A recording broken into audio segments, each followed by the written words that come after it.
3번의 유산 끝에 아내는 몰래 카메라를 설치했습니다. 그리고 영상에 찍힌 시어머니와 남편의 끔찍한 범죄는 그녀가 아이를 위해 피해 복수를 다짐하게 만들었습니다. 저는 화장실에서 망연자실하게 앉아 있었습니다. 임신 테스트기에 선명하게 나타난 2줄, 벌써 4번째였습니다. 원래라면 기뻐서 펄쩍 뛰어야 했습니다. 당장 밖으로 달려나가 남편 민준을 껴안고 이 소식을 알려야 했죠. 하지만 아니었습니다. 제 손은 사시나무 떨듯 떨렸고 가슴은 막연한 공포감으로 꽉 막혀왔습니다. 희망보다 더 큰 공포였죠. 제 이름은 서연, 올해 30살입니다. 저와 민준은 결혼한 지 5년이 되었습니다. 5년 동안 저희는 남들이 부러워할 만한 모든 것을 가졌습니다. 강남의 고급 아파트, 각자의 자가용, 2사람 모두 부장으로 일하는 안정적인 직장까지. 훤칠하고 세련된 민준은 친구들 앞에서 저를 으쓱하게 만드는 자랑거리였고 저희 부모님 눈에는 세상에 둘도 없는 사위였습니다. 저희에게는 단 한 가지 아이만 없었습니다. 이전 3번도 임신 테스트기는 이렇게 선명한 2줄을 보였습니다. 첫 임신 때는 기쁨에 겨워 엉엉 울었습니다. 민준도 저를 껴안고 이마에 입을 맞추며 미래를 약속했죠. 하지만 제가 임신 10주차가 되었을 때 민준은 미국으로 급하게 출장을 가야 한다고 했습니다. 그러자 경기도에 사시던 시어머니 박 여사님이 곧바로 저희 집으로 들어오셨습니다. 내가 우리 며느리, 우리 손주 잘 챙겨야지. 민준이도 없는데 나라도 있어야 마음이 놓인다. 박 여사님은 저를 극진히 보살폈습니다. 매일같이 몸에 좋다는 한약을 다리고 흑염소를 고아주고 귀한 전복죽을 끓여주셨죠. 진하고 까만 한약 냄새가 물씬 풍기는 보약들이었습니다. 서연아, 마시기 힘들어도 꾹 참고 마셔. 다 내 몸에 좋은 거야. 태아를 안정시키는 데는 이만한 게 없단다. 이거다 내가 금산까지 가서 직접 구해온 거야. 저는 늘 효심 깊은 며느리가 되고 싶었기에 주는 대로 얌전히 다 받아 마셨습니다. 그러다 피를 보기 전까지는요. 병원에 갔지만 의사는 고개를 저었습니다. 그날 민주는 늦게 돌아왔습니다. 그는 저를 안으며 위로했습니다.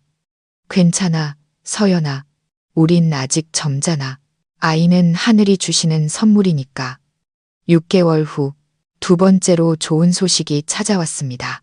그리고 시나리오는 반복되었죠. 정확히 11주 차에 민주는 또 일본으로 출장을 가야 했습니다. 박 여사님은 또 저희 집으로 오셨습니다.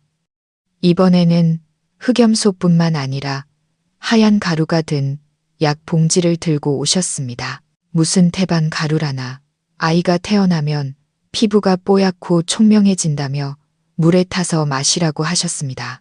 저는 또 아이를 잃었습니다. 이번에 돌아온 민주는 저를 안아주지 않고 그저 어깨를 두드릴 뿐이었습니다. 몸조리 잘해. 3번째 임신했을 때 저는 두려웠습니다. 이미 30이 넘은 나이였습니다.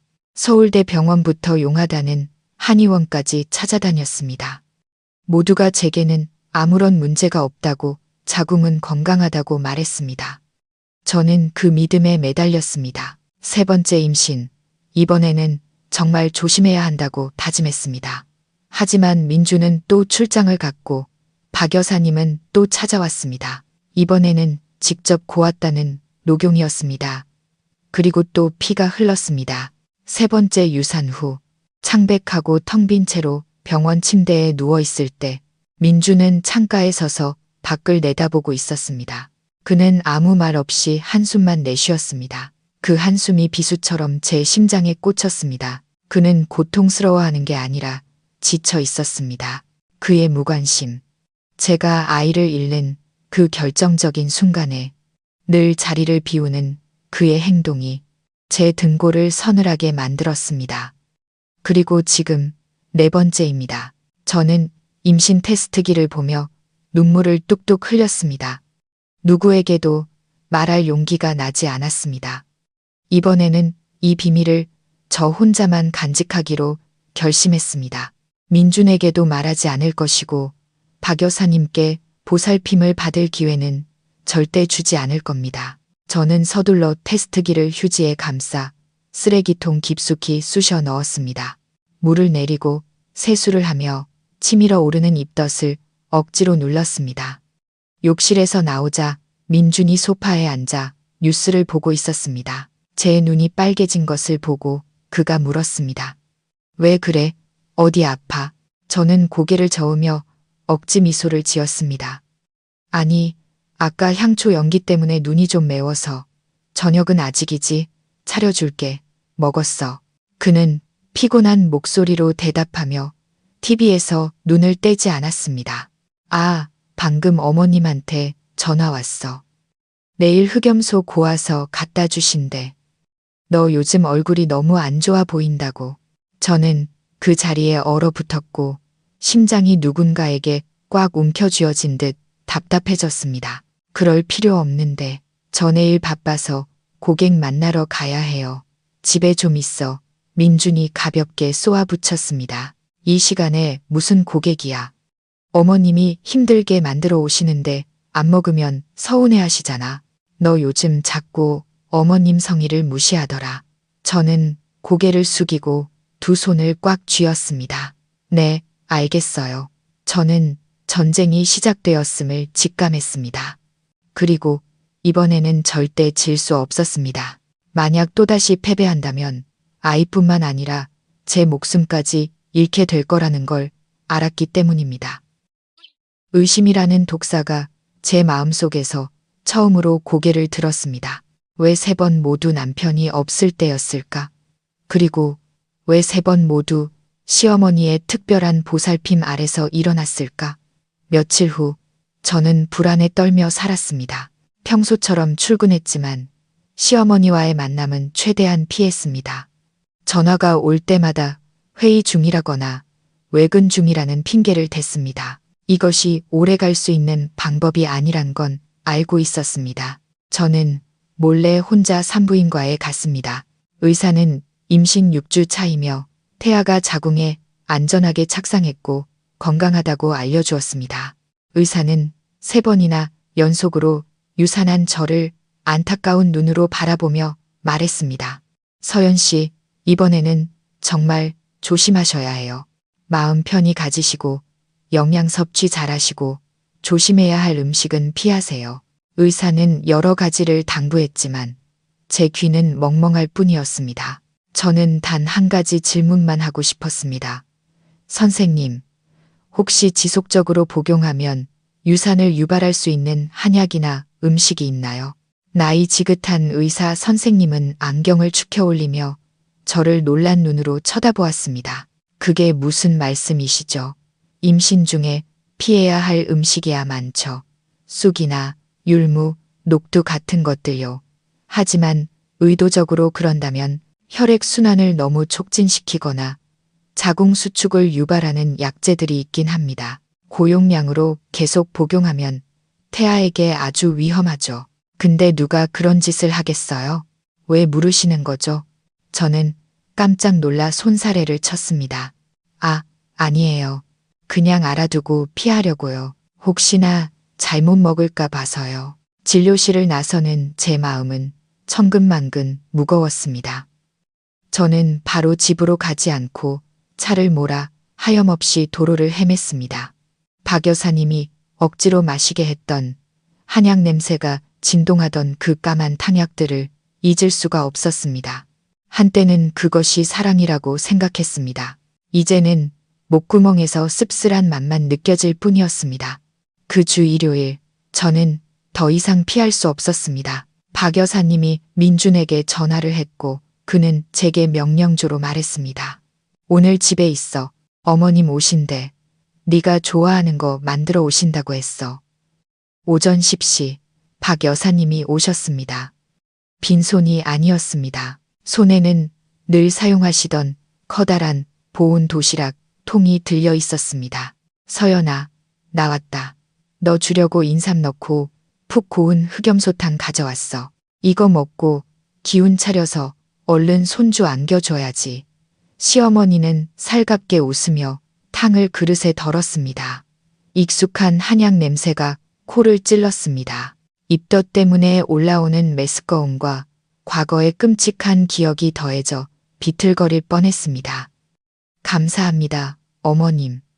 그런데 방금 아침을 먹어서 너무 배불러요. 나중에 먹을게요. 저는 애써 핑계를 댔습니다. 박 여사님의 얼굴이 굳어졌습니다. 입가의 미소는 사라지고 엄격한 표정이 대신했습니다. 그래도 먹어야지. 내가 널 위해 아침 내내 불 앞에서 지키고 서서 만든 거야. 너 요즘 톡 먹지를 않으니 얼굴이 푸석푸석하고 생기가 하나도 없잖니. 잘 먹어야 몸이 좋아져서 임신도 잘 되는 거야. 마치 알을 낳기 위해 살을 찌워야 하는 암탉 취급을 하는 듯 했습니다. 저는 김이 모락모락 나는 까만 탕을 내려다보았습니다. 목이 바싹 말라왔습니다. 옆에 앉아 신문을 뒤적이던 민준이 한마디 거들었습니다. 그냥 먹어. 어머님 말씀이 맞아. 먹고 기운 차려. 남편의 무관심과 시어머니의 강요에 저는 궁지에 몰렸습니다. 저는 떨리는 손으로 숟가락을 들었습니다. 저 다이어트 중이라서요. 의사 선생님이 제가 콜레스테롤이 높아서 기름지거나 너무 영양가 높은 음식은 피하라고 하셨어요. 저는 거짓말을 지어냈습니다. 쓸데없는 소리, 박 여사님은 일축했습니다. 양의사들이 뭘 알겠니? 겁주기나 잘하지. 내가 만든 건 한약이야. 하늘과 땅의 정수가 담긴 거라고. 몸에 좋기만 하지 해로울 건 없어. 먹기 싫은 거니? 아니면 내가 만든 게 맛이 없다는 거니? 이 늙은이가 귀찮게 군다고 무시하는 거야?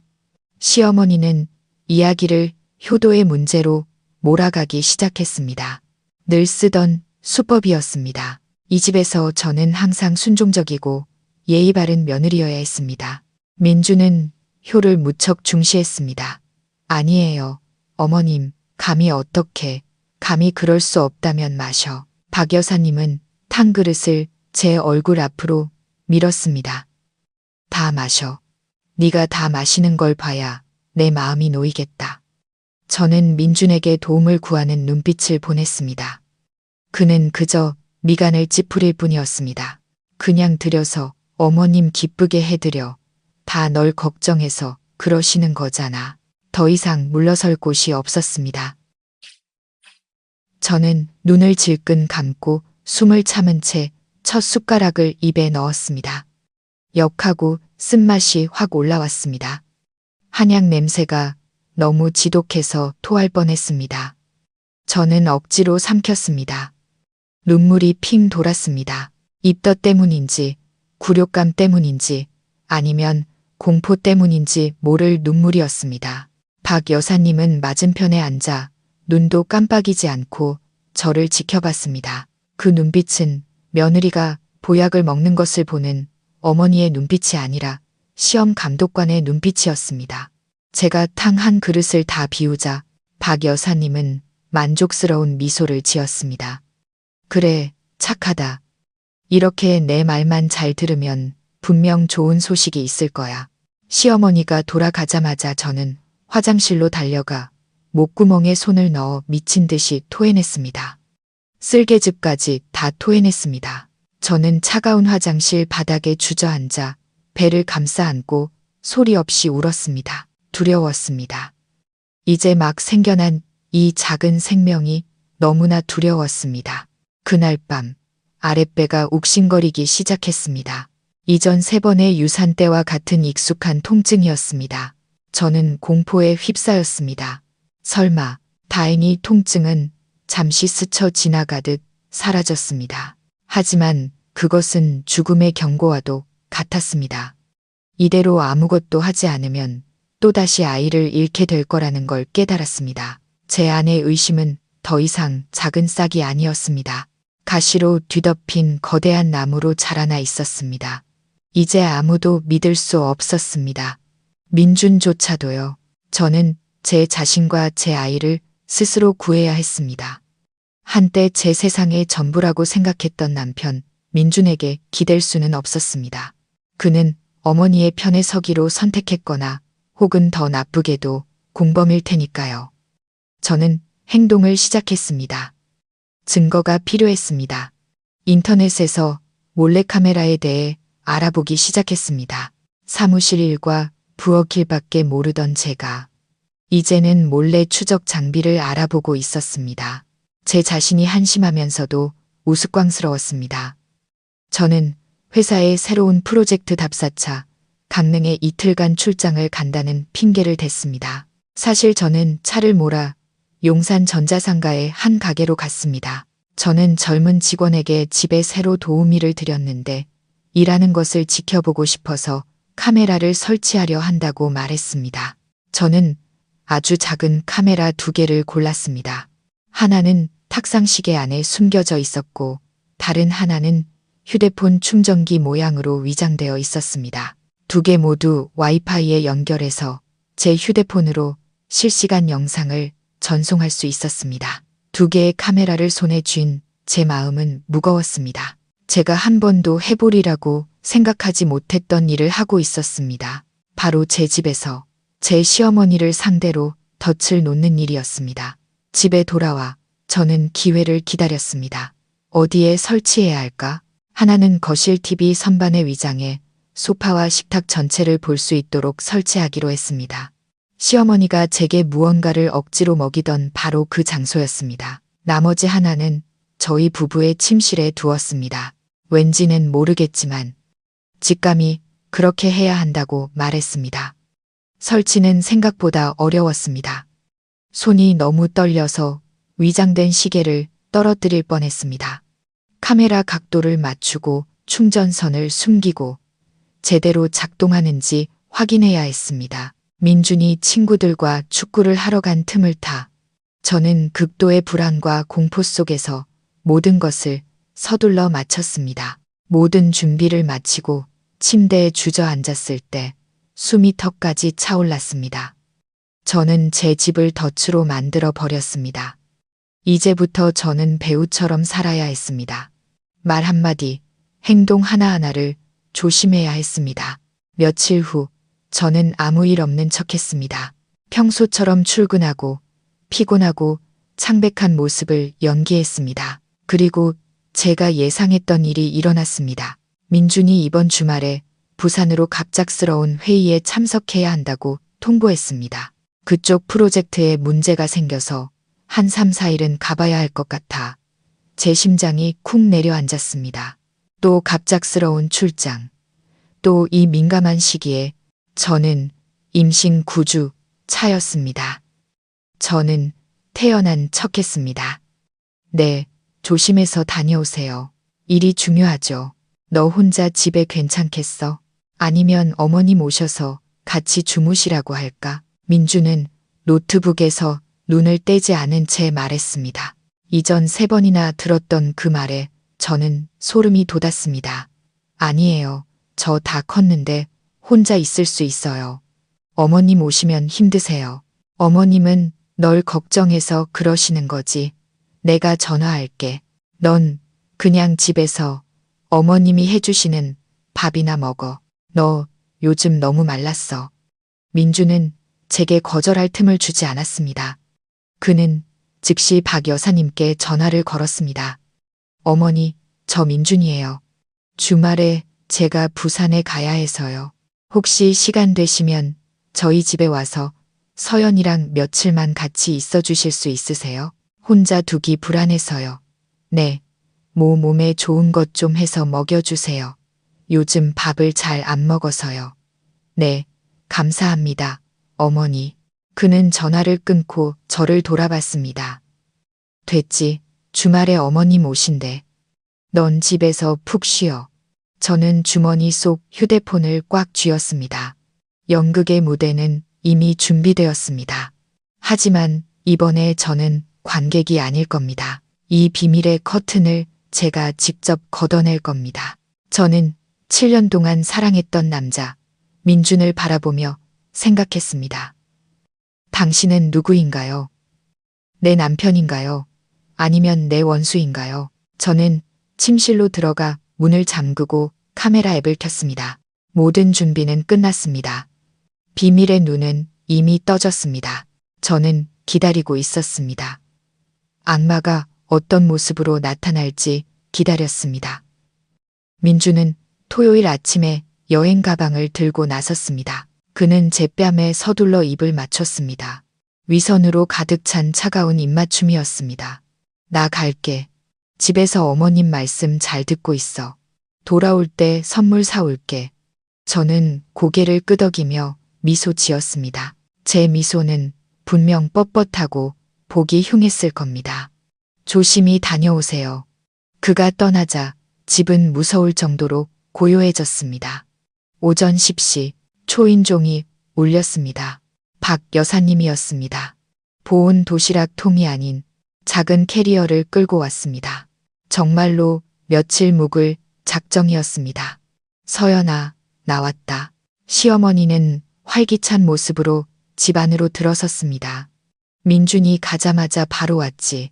너 주려고 몸에 좋은 거 많이 사왔다. 시어머니는 가방에서 귀한 제비집과 녹용 같은 것들을 꺼내 보였습니다. 감사합니다. 어머님, 힘드셨겠어요. 저는 착한 며느리 역할을 완벽하게 해냈습니다. 힘들긴 뭐가. 난 그저 네가 건강해서 빨리 손주 안겨주기만 바랄 뿐이야. 시어머니는 의미심장한 눈빛으로 저를 바라봤습니다. 요즘 몸은 좀 어떠니? 뭐 다른 이상은 없고. 제 심장이 덜컥 내려앉았습니다. 네, 그냥 똑같아요. 업무 스트레스 때문에 좀 피곤한 것 말고요. 그래, 피곤하면 잘 챙겨 먹어야지. 시어머니는 소매를 걷어붙였습니다. 오늘 저녁엔 내가 상어 지느러미 수프 해줄게. 완도에서 직접 주문한 거야.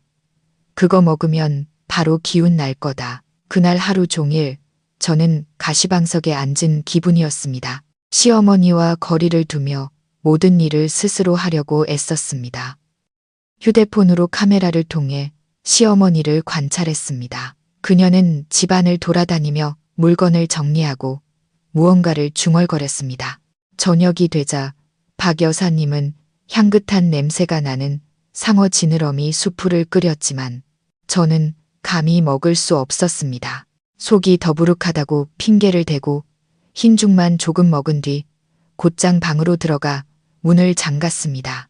박 여사님이 문을 두드렸습니다. 서연아, 왜 그래? 수프 안 먹니? 정말 맛있는데 너무 피곤해서요. 어머님, 먼저 자고 싶어요. 어머님은 저 기다리지 마시고 먼저 드세요. 저는 문 너머로 외쳤습니다. 밖은 잠시 조용했습니다. 시어머니의 한숨 소리와 함께 발소리가 멀어지는 것이 들렸습니다. 저는 거실 카메라를 켰습니다. 시어머니는 혼자 저녁을 먹고 있었습니다. 표정이 썩 좋아 보이지 않았습니다. 그날 밤 저는 한숨도 잘 수 없었습니다. 아직 납작한 배를 어루만지며 뒤척였습니다. 불안하고 초조하게 기다렸습니다. 그녀가 그렇게 쉽게 포기하지 않을 거라는 걸 알았기 때문입니다. 밤 11시쯤 시어머니의 침실 문이 열리는 소리가 들렸습니다. 저는 서둘러 눈을 감고 깊이 잠든 척했습니다. 아주 조심스러운 발걸음이 제 방 쪽으로 다가왔습니다. 문고리를 돌려보는 소리가 들렸습니다. 철컥. 문은 잠겨 있었습니다. 그녀는 잠시 그곳에 서 있다가 거실 쪽으로 걸어갔습니다. 저는 즉시 휴대폰을 켜 거실 카메라를 확인했습니다. 유일한 불빛은 부엌에서 새어나오는 희미한 노란색 무드 등뿐이었습니다. 그리고 저는 그녀를 보았습니다. 박 여사님은 자러 가지 않았습니다. 거실을 서성이다가 제가 자주 물을 마시는 정수기 앞바에서 멈춰 섰습니다. 제 심장이 미친 듯이 뛰었습니다. 그녀는 제 침실 쪽을 쳐다보며 주위를 살폈습니다. 제가 잠든 것을 확신하자 그녀는 잠옷 주머니에서 작은 종이 봉투를 꺼냈습니다. 제 악몽 속에 나왔던 것과 똑같은 봉투였습니다. 주름진 손으로 떨며 봉투를 열자 안에는 하얗고 고운 가루가 들어 있었습니다. 그녀는 그 가루를 조심스럽게 정수기 물통에 부었습니다. 심지어 긴 숟가락으로 가루가 다 녹을 때까지 휘젓기까지 했습니다. 저는 입을 틀어막고 터져 나오려는 비명을 필사적으로 참았습니다. 온몸에 피가 굳는 것 같았습니다. 상상이 아니었습니다. 현실이었습니다. 그녀가 저를 독살하려 하고 있었습니다. 사건은 거기서 끝나지 않았습니다. 물통을 다 젓고 나서 그녀는 휴대폰을 꺼내 전화를 걸었습니다. 목소리는 속삭이듯 작았지만 고요한 밤중에 카메라 마이크를 통해 똑똑히 들렸습니다. 여보세요. 민준아, 나다. 저는 벼락을 맞은 듯 했습니다. 그녀는 제 남편 민준에게 전화하고 있었습니다. 계자, 이 아이 요즘 경계심이 많아져서 방문도 잠그고 내가 끓인 수프도 안 먹더라. 응, 근데 정수기 물통에 약 타놨어. 내일 아침에 목마르면 어떻게든 마시겠지. 걱정 마라. 이번엔 양을 2배로 늘렸어. 지난번들처럼 깨끗하게 처리될 거야. 지난번들처럼 깨끗하게.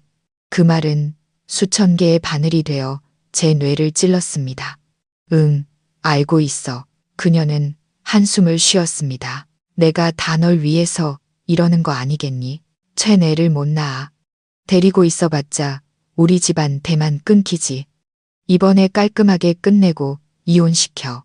내 첫사랑 지은이 말이야. 걔가 우리 집 며느리감이지. 아직도 너 기다린다더라. 제 주변에 세상이 무너져 내렸습니다. 지은, 민준의 첫사랑. 제가 민준의 친구들을 통해 어렴풋이 듣기만 했던 그 이름. 그래서였군요. 그들은 제가 아이를 낳지 못하게 만들어 불임을 핑계로 민준이 저와 이혼하고 그와 당당하게 재혼하게 하려 했던 겁니다. 저는 침대에서 벌떡 일어났습니다. 분노와 고통, 혐오감이 극에 달했습니다. 이제야 모든 것을 알았습니다. 제가 사랑했던 남편, 존경했던 시어머니. 그들은 인간이 아니었습니다. 악마였습니다.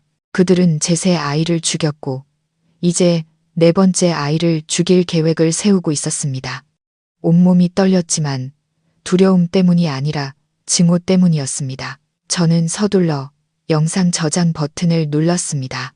이것이 바로 증거였습니다. 제 아이들이 억울하게 죽게 내버려 두지 않을 겁니다. 그들에게 죗값을 치르게 할 겁니다.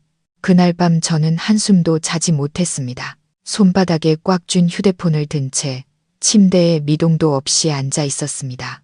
화면은 꺼져 있었지만 영상은 제 머릿속에서 계속 반복 재생되었습니다. 살금살금 다가오는 박 여사님의 모습. 주름진 늙은 얼굴로 흰 가루를 물통에 쏟아붓는데 고도로 집중하던 표정. 그리고 전화기 너머로 들려오던 그녀의 속삭임. 이번엔 양을 2배로 늘렸어. 지난번들처럼 깨끗하게. 그리고 지은이라는 아이. 가장 끔찍했던 것은 전화기 반대편에서 들려온 제 남편, 민준의 대답이었습니다. 네, 어머니, 그렇게 하세요. 그들은 단지 상의한 것이 아니었습니다. 공범이었습니다.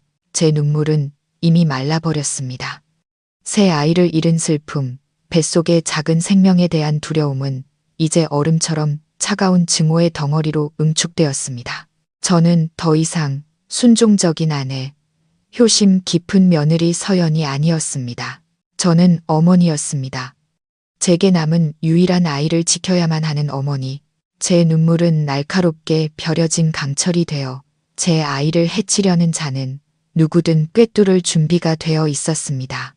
증거를 확보해야 했습니다. 영상은 확실한 증거였지만 더 필요했습니다. 저 물통이 필요했습니다. 시계를 보았습니다. 새벽 3시. 박 여사님은 분명 깊이 잠들었을 겁니다. 저는 심호흡을 하며 미친 듯이 뛰는 심장을 억누르려 애썼습니다. 조심스럽게 방문 자물쇠를 열었습니다. 집 안은 쥐 죽은 듯 고요했고 벽시계의 규칙적인 째깍거리는 소리만 들렸습니다. 저는 살금살금 거실로 나갔습니다. 창문으로 들어오는 가로등, 불빛만으로도 바위에 얌전히 놓여있는 유리 물통이 보였습니다. 그것은 마치 저를 삼키기 위해 기다리는 괴물 같았습니다. 저는 부엌으로 가 냉장고에 따로 보관해둔 작은 생수병 하나를 꺼냈습니다. 손이 너무 떨려 떨어뜨릴 뻔했습니다. 소리가 나지 않도록 조심하며 병 안에 물을 모두 버렸습니다. 그리고 독이 든 물통으로 돌아갔습니다. 저는 꼭지를 틀어 맑지만 치명적인 그 물을 병에 담았습니다. 뚜껑을 꽉 닫고 휴지로 모든 흔적을 깨끗이 닦았습니다. 그리고 그 물병을 제 핸드백 깊숙한 곳, 제가 항상 가지고 다닐 그 가방에 숨겼습니다.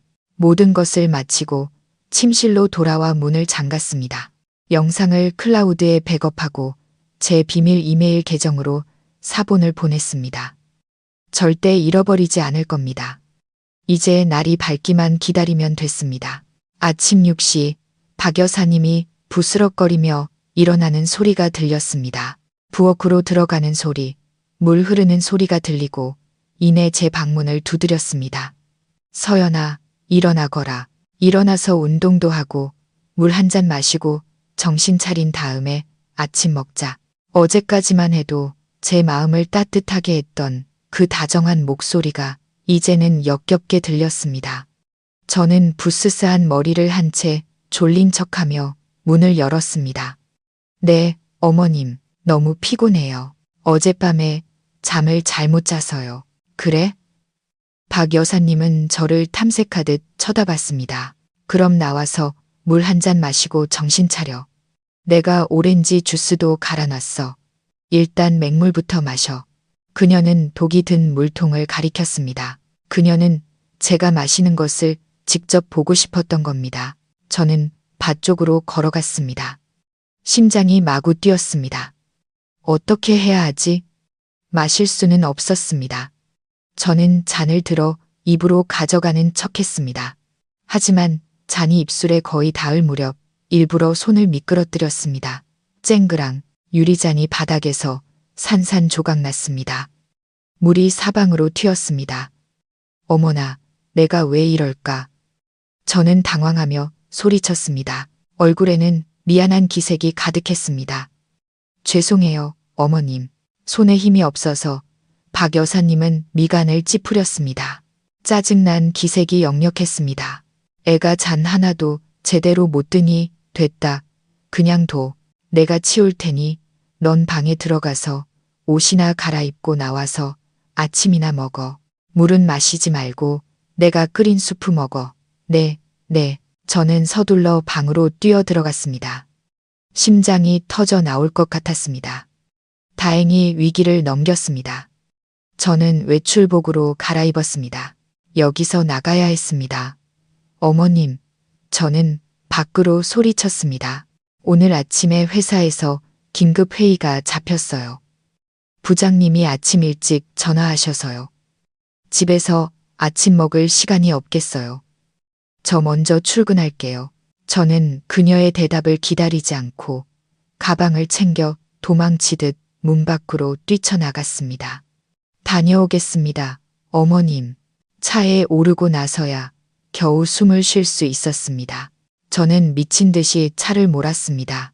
하지만 회사로 가지 않았습니다.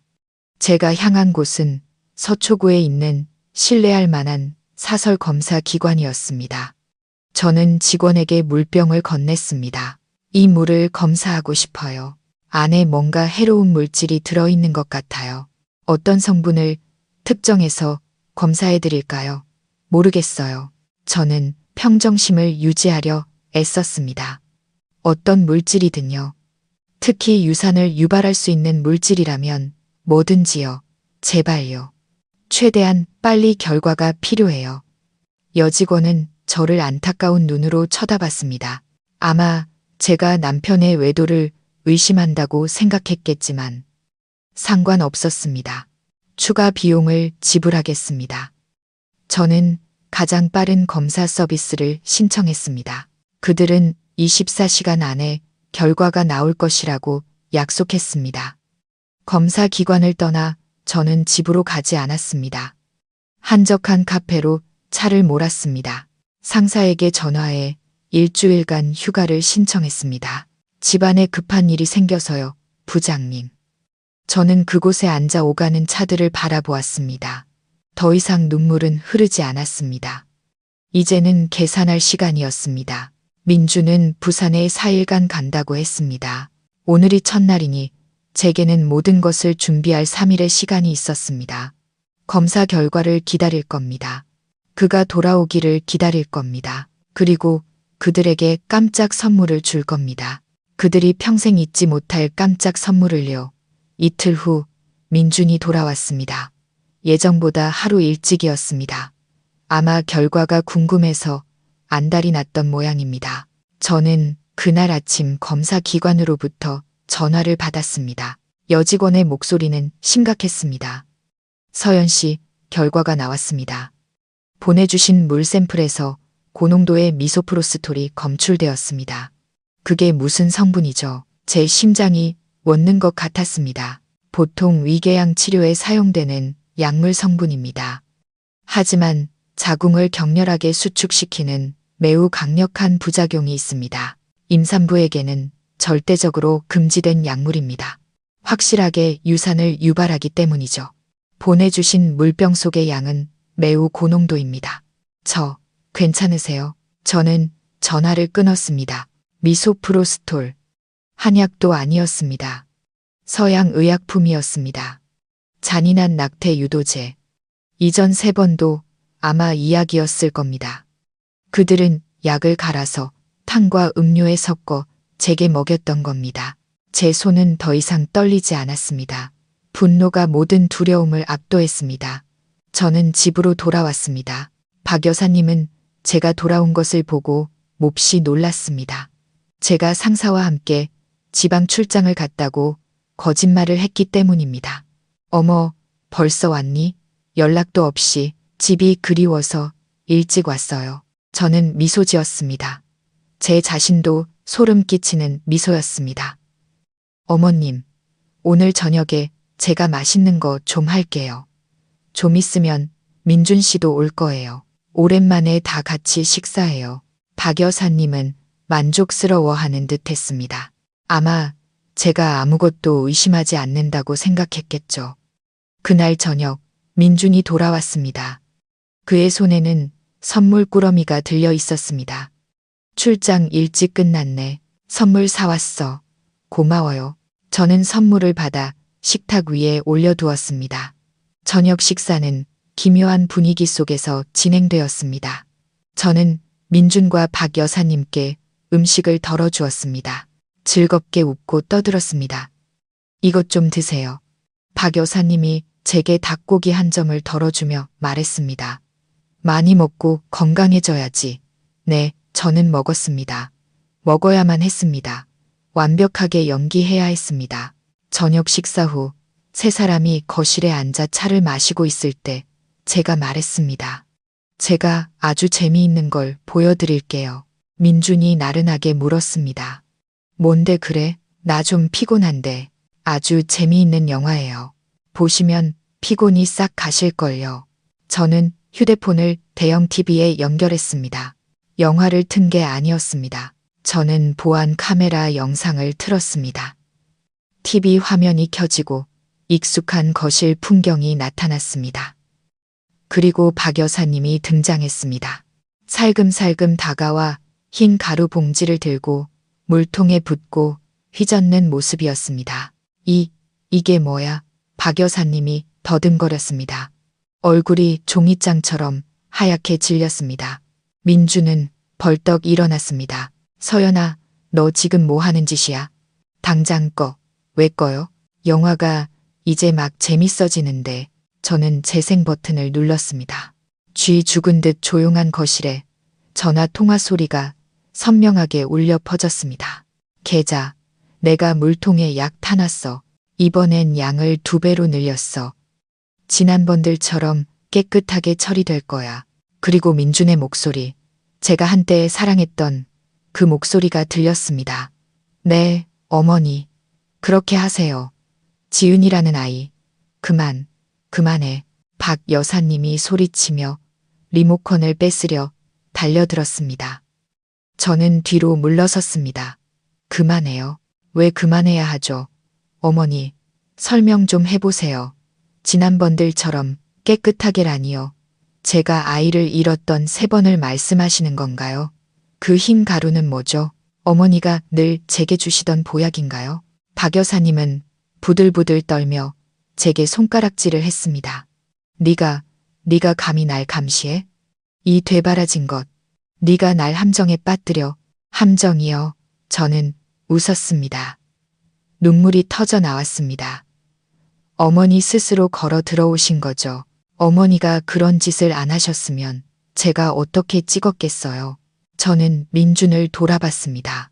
그는 핏기 하나 없는 얼굴로 그 자리에 얼어붙어 있었습니다. 그리고 당신도 말해봐. 설명해봐. 네, 어머니. 그렇게 하세요는 무슨 뜻이야? 당신 다 알고 있었지? 당신 어머니랑 공범이었잖아. 당신들이 내 새 아이를 죽였어. 그리고 지금 4번째 아이를 죽이려 하고 있잖아. 저는 소리쳤습니다. 더 이상 참을 수 없었습니다. 서연아, 너 진정해. 오해야. 다 오해야. 민준이 더듬거리며 제게 다가오려 했습니다. 오해? 저는 검사 결과지를 꺼내 그의 얼굴에 던졌습니다. 오해라고? 읽어봐. 미소프로스톨, 낙태 유도제. 당신들은 이걸로 날 독살했어. 이게 뭔지 알아? 당신은 살인자야. 민주는 검사 결과지를 보고 무너져 내렸습니다. 더 이상 부인할 수 없다는 것을 알았습니다. 박 여사님은 발뺌할 수 없게 되자 전략을 바꿨습니다. 그녀는 바닥에 무릎을 꿇고 울며 제 다리를 붙잡았습니다. 서연아, 내가 잘못했다. 내가 노망이 났었나 보다. 나는 그저 우리 민준이를 위해서 네가 3번이나 아이를 지키지 못하는 걸 보고 나는 네가 아이를 못 낳는 몸인 줄 알았어. 일부러 그런 게 아니야. 저는 뒤로 물러서며 제 발밑에서 울고 있는 여자를 혐오스러운 눈으로 쳐다보았습니다. 제가 아이를 못 낳는다고요? 아니면 어머니가 저를 못 낳게 만드신 건가요? 제가 유산하게 만들어서 민준 씨가 지은이라는 여자랑 결혼할 핑계를 만들어 주려고 하신 거잖아요. 당신은 너무 잔인해. 사람이 아니야. 닥쳐. 민준이 갑자기 소리쳤습니다. 두려움이 분노로 변한 듯 했습니다. 할 만큼 했잖아. 네가 애 못 낳는 건 사실이잖아. 우리 어머니는 그냥 날 도우려고 하신 것뿐이야. 넌 복도 없는 여자야. 열매도 못 맺는 독초 같은 년. 그는 손을 들어 제 뺨을 때리려 했습니다. 저는 피하지 않고 그의 눈을 똑바로 쳐다봤습니다. 날 때리겠다고. 때려봐. 날 쳐서 죽여봐. 내 아이까지 같이 죽여보라고.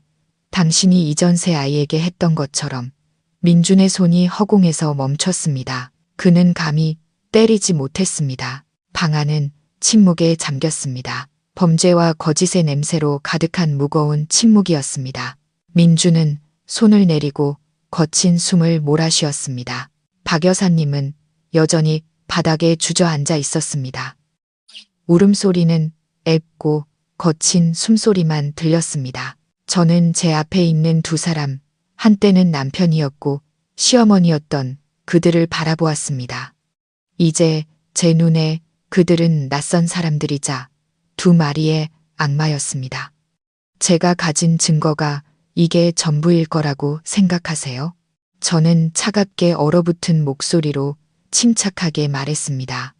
저는 휴대폰을 꺼냈습니다. 경찰에 전화하지 않았습니다. 그들의 권력과 돈이라면 죄를 피해갈 수도 있다는 것을 알았습니다. 저는 이 세상에서 유일하게 믿을 수 있는 사람에게 전화를 걸었습니다. 아빠, 저는 겨우 그 한마디를 내뱉었습니다. 전화기 너머로 아버지의 걱정스러운 목소리가 들려오는 순간 제 모든 강인함과 강철 같던 껍데기가 산산조각 났습니다. 서연아, 왜 그러니? 목소리가 왜 그래? 저는 울음을 터뜨렸습니다. 아빠, 엄마, 저 좀 구하러 와주세요. 저 좀 구해주세요. 이 사람들이 제 아이들을 죽였어요. 부모님이 어떻게 오셨는지 모르겠습니다. 아버지는 아마 신호위반까지 해가며 차를 모셨을 겁니다. 45분도 채 되지 않아 저희 집 초인종이 미친 듯이 울렸습니다. 초인종 소리가 아니라 문을 두드리는 소리였습니다. 저는 달려가 문을 열었습니다. 부모님이 서 계셨습니다. 어머니는 헝클어진 머리에 눈물 범벅이 된 제 모습을 보고는 휘청거리셨습니다. 퇴역 군인이신 아버지는 얼굴이 굳어 있었습니다. 무슨 일이냐? 아버지께서 물으셨습니다. 목소리는 낮고 단호했습니다. 아버지는 집 안으로 들어와 바닥에 주저앉아 있는 박 여사님을 보셨습니다. 그리고 하얗게 질린 민준의 얼굴과 테이블 위의 검사 결과지, 소리 없이 재생되고 있는 TV 속 영상을 보셨습니다. 아빠, 엄마, 저는 겨우 그 말밖에 할 수 없었습니다. 어머니가 달려와 저를 와락 껴안았습니다. 세상에, 내 딸, 이게 무슨 일이니? 민준이, 사부인, 두 사람이 우리 딸한테 무슨 짓을 한 거예요? 아버지는 더 침착하셨습니다. 그는 검사 결과지를 집어들었습니다. 그것을 읽는 아버지의 온몸이 분노로 떨렸습니다. 이것들이 감히 아버지는 민준과 박 여사님을 향해 손가락질했습니다. 이 짐승만도 못한 것들. 너희들이 내 딸을, 내 손주를 해쳤어, 아빠. 저는 아버지의 팔을 붙잡았습니다. 3번 전에도 이 사람들이었어요. 그 말을 들은 어머니는 제 품에서 정신을 잃으셨습니다. 엄마, 엄마, 저는 겁에 질렸습니다. 아버지가 소리쳤습니다. 민준, 당장 구급차 불러. 내 아내, 내 장모, 내가 두 사람 다 망쳐놨어. 민준은 허둥지둥 전화를 걸었습니다. 박 여사님은 그제야 정신을 차리고 기어왔습니다. 사돈 어른, 제가 죄송합니다. 입 닥쳐. 아버지가 소리쳤습니다. 날 사돈이라고 부르지 마. 이제 사돈 같은 건 없어. 우리 집안이 복이 없어서 당신들 같은 집안과 연을 맺었지. 아버지는 어머니를 소파에 앉히셨습니다. 그리고 저를 돌아보셨습니다. 서연아, 방에 올라가서 짐 챙겨라. 가장 소중한 것들만 챙기고 나머진 다 버려. 아빠 엄마랑 집에 가자. 네, 저는 마치 새로운 힘을 얻은 것 같았습니다. 어딜 가? 박 여사님이 갑자기 일어나 제 앞을 막아섰습니다. 얜 이 집 며느리야. 내 손주를 뱃속에 품고 있다고. 어디에도 못 가. 저는 그녀를 쳐다봤습니다. 손주요? 감히 그 단어를 입에 올리세요. 당신은 자격 없어요. 서연아, 가면 안 돼. 민준도 저를 막아섰습니다. 이야기 좀 해. 이렇게 소란 피우면 이웃들이 비웃으라고 하세요. 저는 비웃었습니다. 이 지옥에 남아서 당신들 손에 죽는 것보다 차라리 비웃음을 당하는 게 나아요. 비켜요. 아버지가 앞으로 나서 민준을 밀쳐냈습니다. 아버지는 민준만큼 키가 크거나 힘이 세진 않았지만 퇴역 군인의 기세에 민준은 뒤로 물러설 수밖에 없었습니다. 비켜. 내 딸한테 손대지 마. 모든 이야기는 법정에서 하게 될 거다. 너희 집안 전체를 고소할 테니까. 저 영상, 내 딸은 가야 해. 병원에 가서 검사 받아야 한다고. 아버지는 제 손을 잡아 끌었습니다. 가자 딸아. 증거는 다 챙기고 저 TV랑 카메라는 나중에 사람 보내서 가져갈게. 가자. 저는 아버지의 손을 꽉 잡았습니다. 저는 아무것도 챙기지 않았습니다. 독이 든 물병과 영상이 담긴 휴대폰이 든 핸드백만 들었습니다. 저는 민준을 지나치고 박 여사님을 지나쳤습니다. 뒤돌아보지 않았습니다. 구급차가 도착했을 때 어머니는 조금 정신을 차리셨습니다. 아버지는 저와 어머니를 함께 차에 태웠습니다. 서울대 병원으로 갑시다. 제 딸 검사 좀 받게. 빨리요. 구급차 안에서 어머니는 저를 껴안고 우리는 함께 흐느껴 울었습니다. 아버지는 옆에 앉아 제 등을 토닥여 주셨습니다. 괜찮다. 아빠 엄마가 여기 있잖니. 넌 이제 안전해. 내 아이도 안전할 거야. 아빠가 약속할게. 그날은 제가 며칠 만에 처음으로 외롭지 않다고 느낀 날이었습니다. 저는 부모님의 품으로 돌아왔습니다.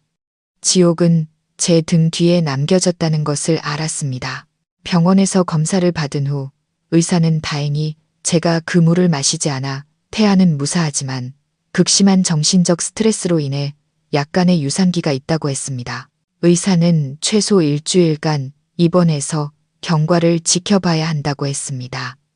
부모님은 저를 친정집으로 데려가지 않으셨습니다. 민준과 박 여사님이 찾아와 소란을 피울까봐 걱정하셨습니다. 아버지는 병원 근처에 고급 서비스들 레지던스를 빌렸습니다. 돈은 중요하지 않다고 너와 내 아이의 안전이 가장 중요하다고 하셨습니다. 어머니는 즉시 유명한 법무법인에 연락했습니다. 영상, 검사 결과, 그리고 이전 3번의 유산에 대한 진료 기록까지 모든 증거가 변호사에게 제출되었습니다. 이혼 소송과 상해죄 고소장이 즉시 작성되었습니다. 그 후 며칠간은 민준의 전화 테러가 이어졌습니다. 그는 문자와 전화를 번갈아 하며 어떨 때는 애원했습니다. 서연아, 내가 잘못했어. 제발 나한테 돌아와. 우리 다시 시작하자. 어떨 때는 협박했습니다. 일 크게 만들면 내 뱃속 아이도 무사하지 못할 거야. 걔도 내 아이야. 저는 그의 번호를 차단했지만 그는 다른 번호로 계속 연락했습니다. 어느 날 오후 제가 발코니에 앉아 바람을 쐬고 있을 때 모르는 번호로 전화가 왔습니다. 지겨워서 끊어버리려 했지만 무언가에 이끌려 전화를 받았습니다. 여보세요. 실례지만 서연 씨 되시나요? 부드럽고 맑은 여성의 목소리가 들려왔습니다. 저는 미간을 찌푸렸습니다. 맞는데요. 누구세요? 저 지은이에요. 그 이름. 모든 비극의 근원이 된 그 이름. 제 피가 끓어올랐습니다. 나한테 전화는 왜 했어요? 고소해서. 이제 목적을 달성하게 되어서 축하라도 해달라고요. 전화기 저편은 잠시 조용했습니다. 그리고 그녀가 놀란 목소리로 말했습니다. 고소하다니요? 무슨 목적이요? 서연 씨, 무슨 말씀이신지 모르겠어요. 저, 혹시 10분만 만나주실 수 있을까요? 드릴 말씀이 있어요. 꼭 아셔야 할 것 같아요. 맹세코, 나쁜 의도는 아니에요. 저는 의심스러웠습니다. 내가 당신을 왜 믿어야 하죠? 저도 그들의 피해자니까요. 지은의 목소리가 약간 떨렸습니다. 제발요. 제가 계신 곳으로 갈게요. 딱 10분만요. 왜 그랬는지 모르겠지만 저는 승낙했습니다. 아마 궁금했을 겁니다. 제 남편과 시어머니가 사람까지 죽이려 하면서 얻고 싶어 했던 그 여자가 어떤 사람인지 알고 싶었을 겁니다. 저는 그녀에게 아파트 아래층 카페 주소를 알려주었습니다. 그리고 아버지께도 함께 내려와 달라고 부탁했습니다. 지은이 왔습니다. 그녀는 아름다웠습니다. 청순하고 단아한 아름다움이었습니다. 하지만 그녀의 얼굴은 승리자의 의기양양함이 아닌 피로와 두려움으로 가득 차 있었습니다. 그녀는 자리에 앉아 두 손을 모았습니다. 안녕하세요, 아버님. 안녕하세요, 서연 씨.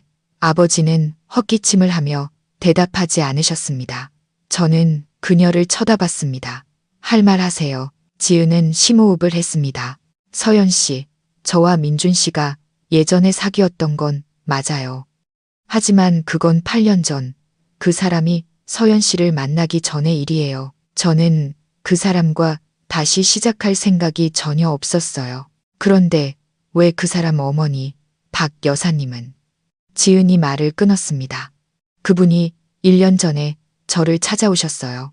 민준 씨가 행복하지 않다고, 서연 씨가 아이를 낳지 못한다고 하셨어요. 제게 민준 씨에게 돌아와 달라고 애원하셨죠. 그 사람이 아직 저를 사랑한다고 하시면서요. 그래서 당신은 승낙했군요. 제가 비꼬는 투로 물었습니다. 지은은 고개를 숙이며 저었습니다. 아니요, 거절했어요. 저는 곧 결혼할 사람이라고 말씀드렸어요. 여기요. 그녀는 테이블 위에 청첩장 한 장을 올려놓았습니다. 저는 곧 결혼해요. 민준 씨와는 더 이상 엮이고 싶지 않아요. 저와 아버지는 깜짝 놀랐습니다. 하지만 민준 씨는 저와 달랐어요. 지은은 손을 꽉 쥐었습니다. 박 여사님이 저를 만난 후부터 그 사람이 제게 다시 연락하기 시작했어요. 서연 씨가 지겹다고 당신과 결혼한 걸 후회한다고 했어요. 그 사람이 저와 외도를 했어요. 또 다른 충격이었습니다. 박 여사님이 꾸민 일일 뿐만 아니라 제 남편이 저를 배신했던 겁니다. 지은이 울음을 터뜨렸습니다. 제가 잘못했어요. 제가 마음이 약해졌어요. 하지만 아주 짧은 시간이었어요. 저는 그가 자기밖에 모르는 이기적이고 거짓말쟁이인 쓰레기라는 걸 깨달았어요. 그래서 완전히 관계를 끊었지만 그는 저를 놓아주지 않았어요.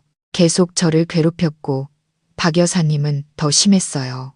그게 무슨 뜻이죠? 아버지가 물으셨습니다.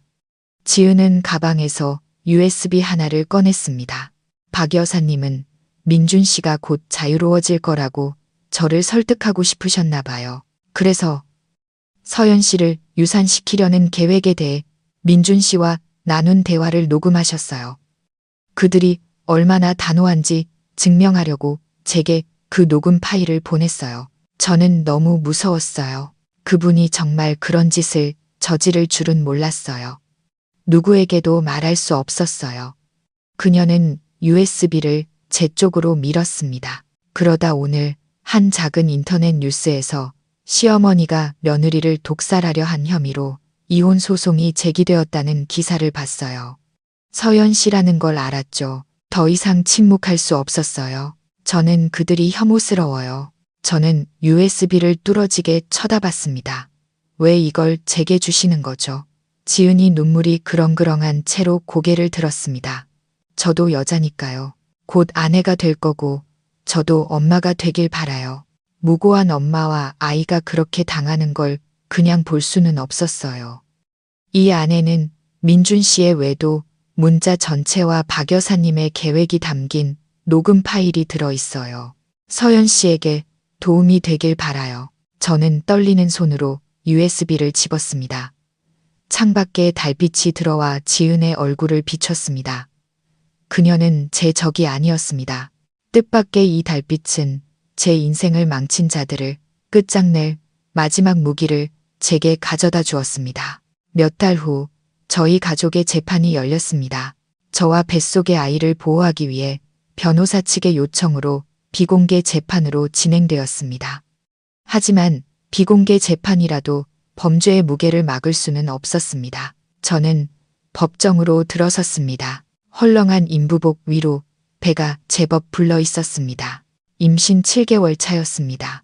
아버지가 저를 부축하고 어머니가 바로 뒤를 따랐습니다. 저를 본 민주는 피고인석에 앉아 있다가 화들짝 놀랐습니다. 아마 제가 아이를 지켜냈을 거라고는 상상도 못했을 겁니다. 그의 눈에는 기쁨이 아닌 공포의 빛이 스쳤습니다. 그의 옆에는 박 여사님이 앉아 있었습니다. 그녀는 바싹 마르고 초췌했으며 머리는 하얗게 새어 더 이상 부유한 집안 사모님의 위풍당당한 모습은 찾아볼 수 없었습니다. 그녀는 고개를 푹 숙인 채 떨리는 두 손을 맞잡고 있었습니다. 재판이 시작되었습니다. 철두철미한 여성 변호사님은 차례대로 증거를 제시했습니다. 첫 번째는 몰래카메라 영상이었습니다. 법정은 쥐 죽은 듯 조용했고 두 모자의 은밀한 대화 소리만 울려 퍼졌습니다. 이번엔 양을 2배로 늘렸어. 지난번들처럼 깨끗하게 처리될 거야. 그리고 민준의 대답. 네 어머니, 그렇게 하세요. 아버지 연배쯤 되어 보이는 판사님은 미간을 찌푸렸습니다. 그는 박 여사님과 민준을 차례로 쳐다보았습니다. 다음은 물병의 검사 결과였습니다. 미소프로스톨이라는 이름이 크고 명확하게 낭독되었습니다. 변호사님은 그 약물의 효과에 대해 상세히 설명했습니다. 임산부에게 금지된 약물, 낙태에 사용되는 약물이라고요. 박 여사님이 울기 시작했습니다. 저는 몰랐어요. 제가 노망이 들어서 저는 그저 제 아들이 손주를 보길 바랐을 뿐이에요. 그게 독약인 줄은 몰랐어요. 민준의 변호사가 급히 일어나 모든 죄를 박 여사님에게 떠넘기려 했습니다. 제 의뢰인 민준 씨는 전적으로 수동적인 입장이었습니다. 어머니에게 사주를 받은 것입니다. 그는 그것이 태아를 안정시키는 보약인 줄로만 알았지 이런 음모에 대해서는 전혀 알지 못했습니다. 그 역시 피해자입니다. 피해자라고요? 제 변호사님은 비웃으며 지은이 준 USB를 높이 쳐들었습니다. 그가 피해자라면 이것은 무엇입니까? 변호사님이 민준과 지은 사이에 카카오톡 메시지를 공개하자 법정은 다시 한번 침묵에 잠겼습니다. 달콤한 메시지들, 그리고 약속들, 조금만 기다려줘. 우리 마누라는 애도 못 낳아. 곧 정리할게. 민준의 얼굴에서 핏기가 싹 가셨습니다. 그는 저를 보고 증인석에 앉아있는 지은을 보았습니다. 하지만 가장 결정적인 증거는 박 여사님이 지은에게 보낸 녹음 파일이었습니다. 자신의 계획을 자랑하며 민준이 모든 것을 명확히 알고 있다는 내용이 담긴 녹음 파일이었습니다. 그것은 그가 범죄를 방조하고 은폐했다는 부인할 수 없는 증거였습니다. 지은이 증인으로 불려 나왔습니다. 그녀는 침착하게 모든 것을 증언했습니다. 자신의 청첩장까지 법원에 제출했습니다. 저는 민준 씨에게 어떠한 감정도 없습니다. 그와 그의 어머니가 저를 괴롭혔습니다. 저는 인간으로서의 양심 때문에 그리고 그들의 범죄에 분노하여 이 증거를 제출합니다. 그 순간 민준은 어머니를 향해 소리쳤습니다. 어머니가 절 망쳤어요. 거봐요. 제가 하지 말라고 했잖아요. 박 여사님은 망연자실했습니다. 자신이 모든 것을 희생하며 지키려 했던 아들에게 배신당하자 그녀는 미친 듯이 소리쳤습니다. 뭐라고? 내가 몰랐다고? 내가 나한테 시킨 거잖아. 네가 서연이가 지겹다고 지은이랑 결혼하고 싶다고 했잖아. 내가 안 하면 집 나가겠다고 협박한 게 너잖아. 이 불효자식, 내가 다 널 위해서 한 건데. 두 모자의 싸움은 그 가족의 부패하고 이기적이며 잔인한 모든 것을 드러냈습니다. 제가 증언대에 섰습니다. 울지 않았습니다. 침착하게 진술했습니다. 이번 네 번째뿐만 아니라 이전 세 번의 유산에 대해서도 이야기했습니다. 세 번의 고통, 세 번의 상실, 세 번 모두 남편은 출장 중이었고 세 번 모두 시어머니가 보약을 챙겨줬습니다. 저는 재판부에 그 세 번의 진료 기록을 다시 검토해 달라고 요청했습니다. 모두 원인 불명의 유산으로 기록되어 있었습니다. 저는 아무것도 구걸하지 않았습니다.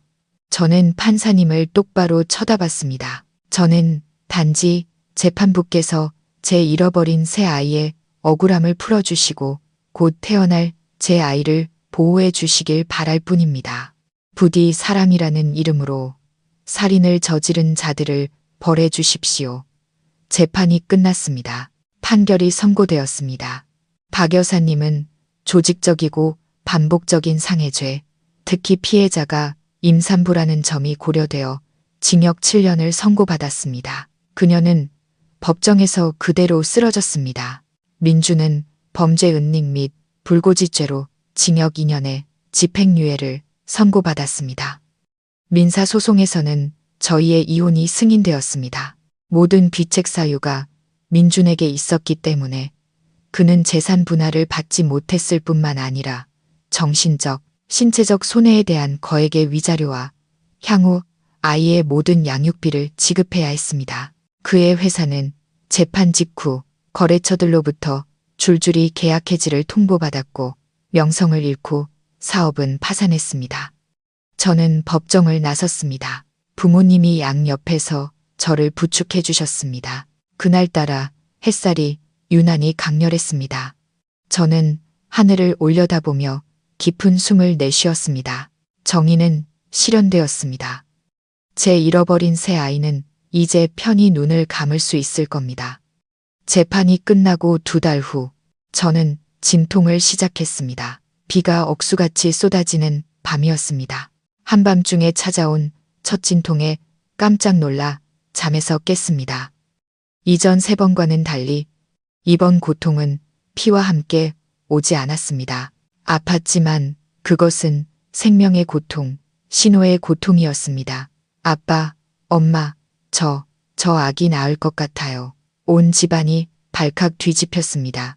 아버지는 서둘러 차를 준비하셨고 어머니는 미리 준비해둔 출산 가방을 챙기셨습니다.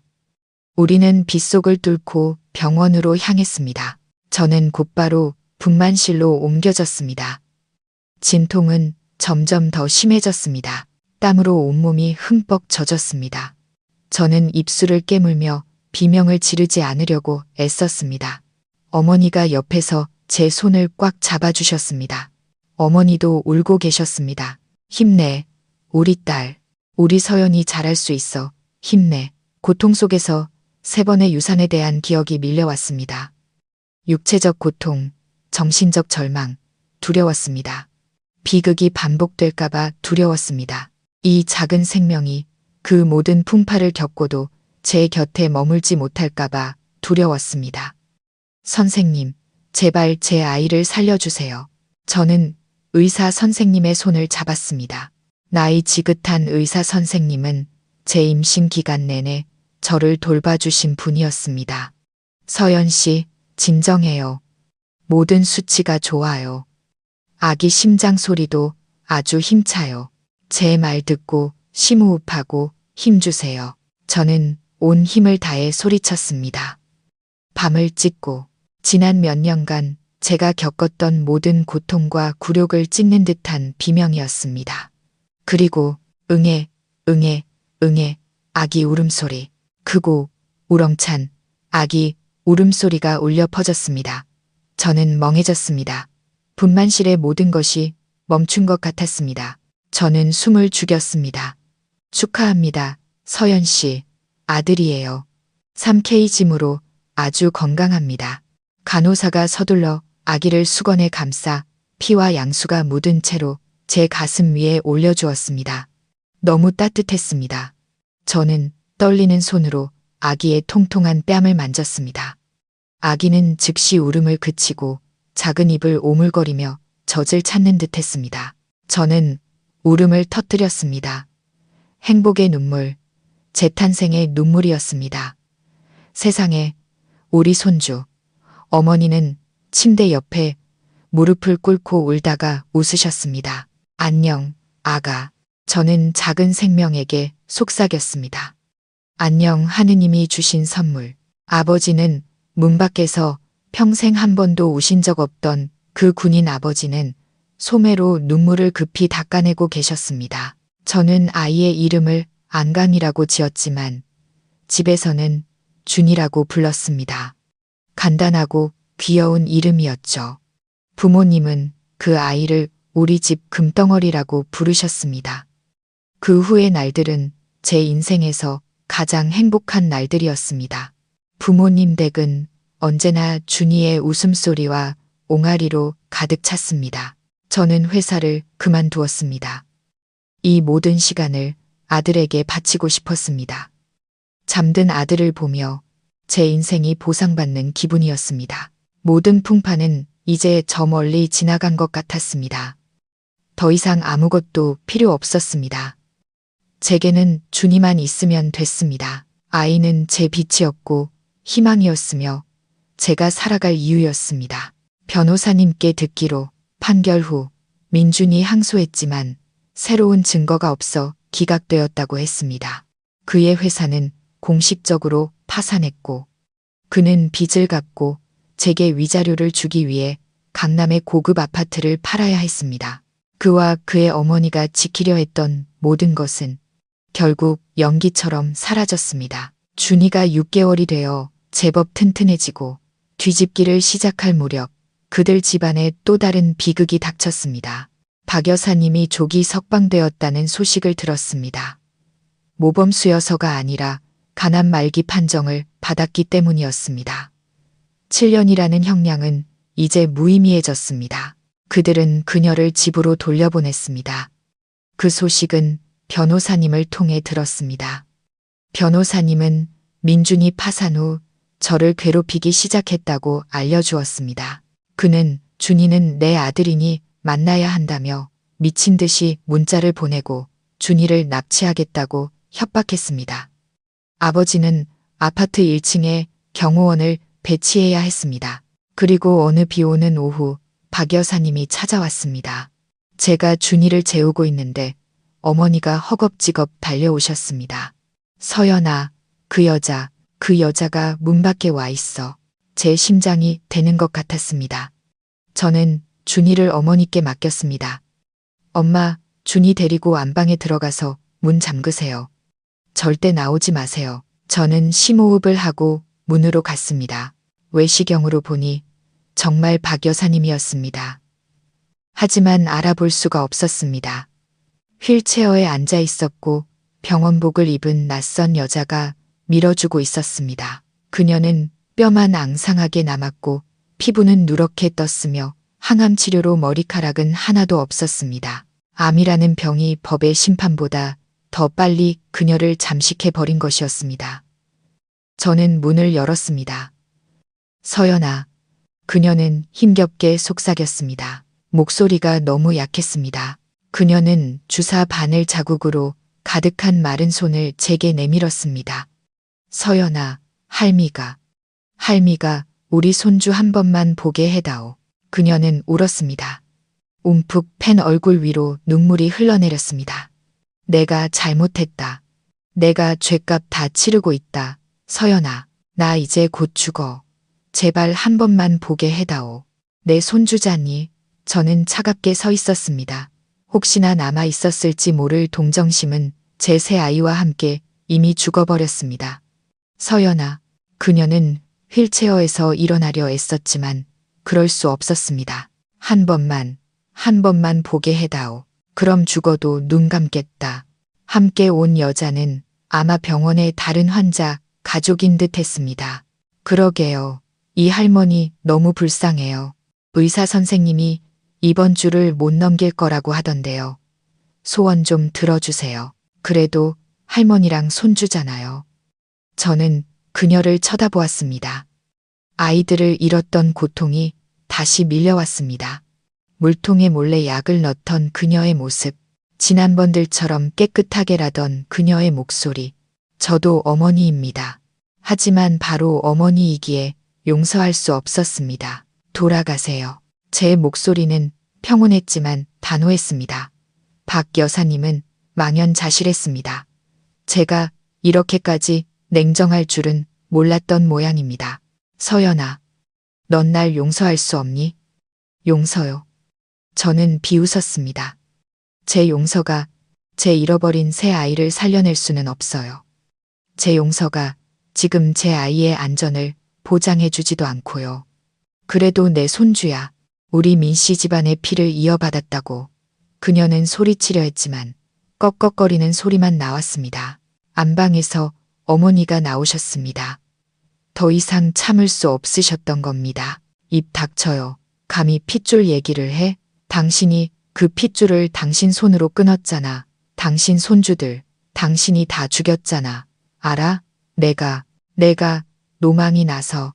박 여사님은 더듬거렸습니다. 저는 손을 들어 어머니를 말렸습니다. 저는 한때 시어머니였던 그 여자를 똑바로 쳐다봤습니다. 박 여사님, 잘 들으세요.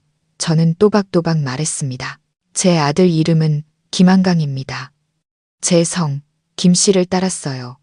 당신네 민씨 집안과는 아무 관련 없습니다. 그리고 제 아들에게는 박 여사님 같은 할머니는 없습니다. 제 아들의 할머니는 당신이 제 물통에 독약을 넣던 그날 이미 죽었어요. 아니야. 서연아. 그렇게 잔인하게 굴지 마. 제가 잔인하다고요. 저는 주먹을 꽉 쥐었습니다. 제가 정말 잔인했다면 지금 여기서 당신과 이야기하고 있지도 않았을 겁니다. 감옥에서 죽게 내버려 뒀겠죠. 돌아가세요. 다시는 여기 찾아오지 마세요. 또다시 나타나면 경호원 부를 겁니다. 경찰 부를 거예요. 당신 남편의 협박죄에 당신의 괴롭힘까지 더하면 두 사람 다 다시 법정에 설 수 있을 겁니다. 박 여사님은 저를 쳐다봤습니다. 애원하던 눈빛이 절망으로 그리고 마침내 원망으로 변했습니다. 그녀는 제가 농담하는 게 아니란 걸 알았습니다. 저는 몸을 돌려 문을 닫으려 했습니다. 김서연, 너 천벌 받을 거다. 내 손주를 뺏어간 너. 저는 더 이상 듣지 않았습니다. 저는 천천히 그리고 세게 문을 닫았습니다. 과거를 닫았습니다. 모든 은원 관계를 닫았습니다. 그녀의 울음 섞인 저주가 문 너머로 들려왔지만 신경 쓰지 않았습니다. 저는 문에 등을 기댄 채 거친 숨을 몰아 쉬었습니다. 어머니가 저를 안아주셨습니다. 잘했다. 우리 딸, 그래야 해. 저는 서둘러 침실로 달려갔습니다. 소란 때문에 준이가 잠에서 깨 있었습니다. 아이는 얼굴을 찡그리며 울 준비를 하고 있었습니다. 저는 얼른 아들을 안아 품에 꼭 껴안았습니다. 괜찮아, 괜찮아. 우리 준이 착하지. 엄마 여기 있어. 저는 아들의 우유 냄새 나는 이마에 입을 맞췄습니다. 엄마가 무슨 일이 있어도 널 지켜줄게. 저는 거절했습니다. 단호한 거절이었습니다. 제 용서와 동정심이 잘못된 곳에 쓰이면 제 아이를 다시 한번 죽이는 무기가 될 수 있다는 것을 알았기 때문입니다. 과거는 잠들어야 하고 저는 과거의 어떤 악마도 제 천사에게 손대게 놔두지 않을 겁니다. 어느 날 아침 제가 발코니에서 준이의 기저귀를 널고 있을 때 아버지께서 전화를 한 통 받으셨습니다. 아버지의 표정이 굳어졌습니다.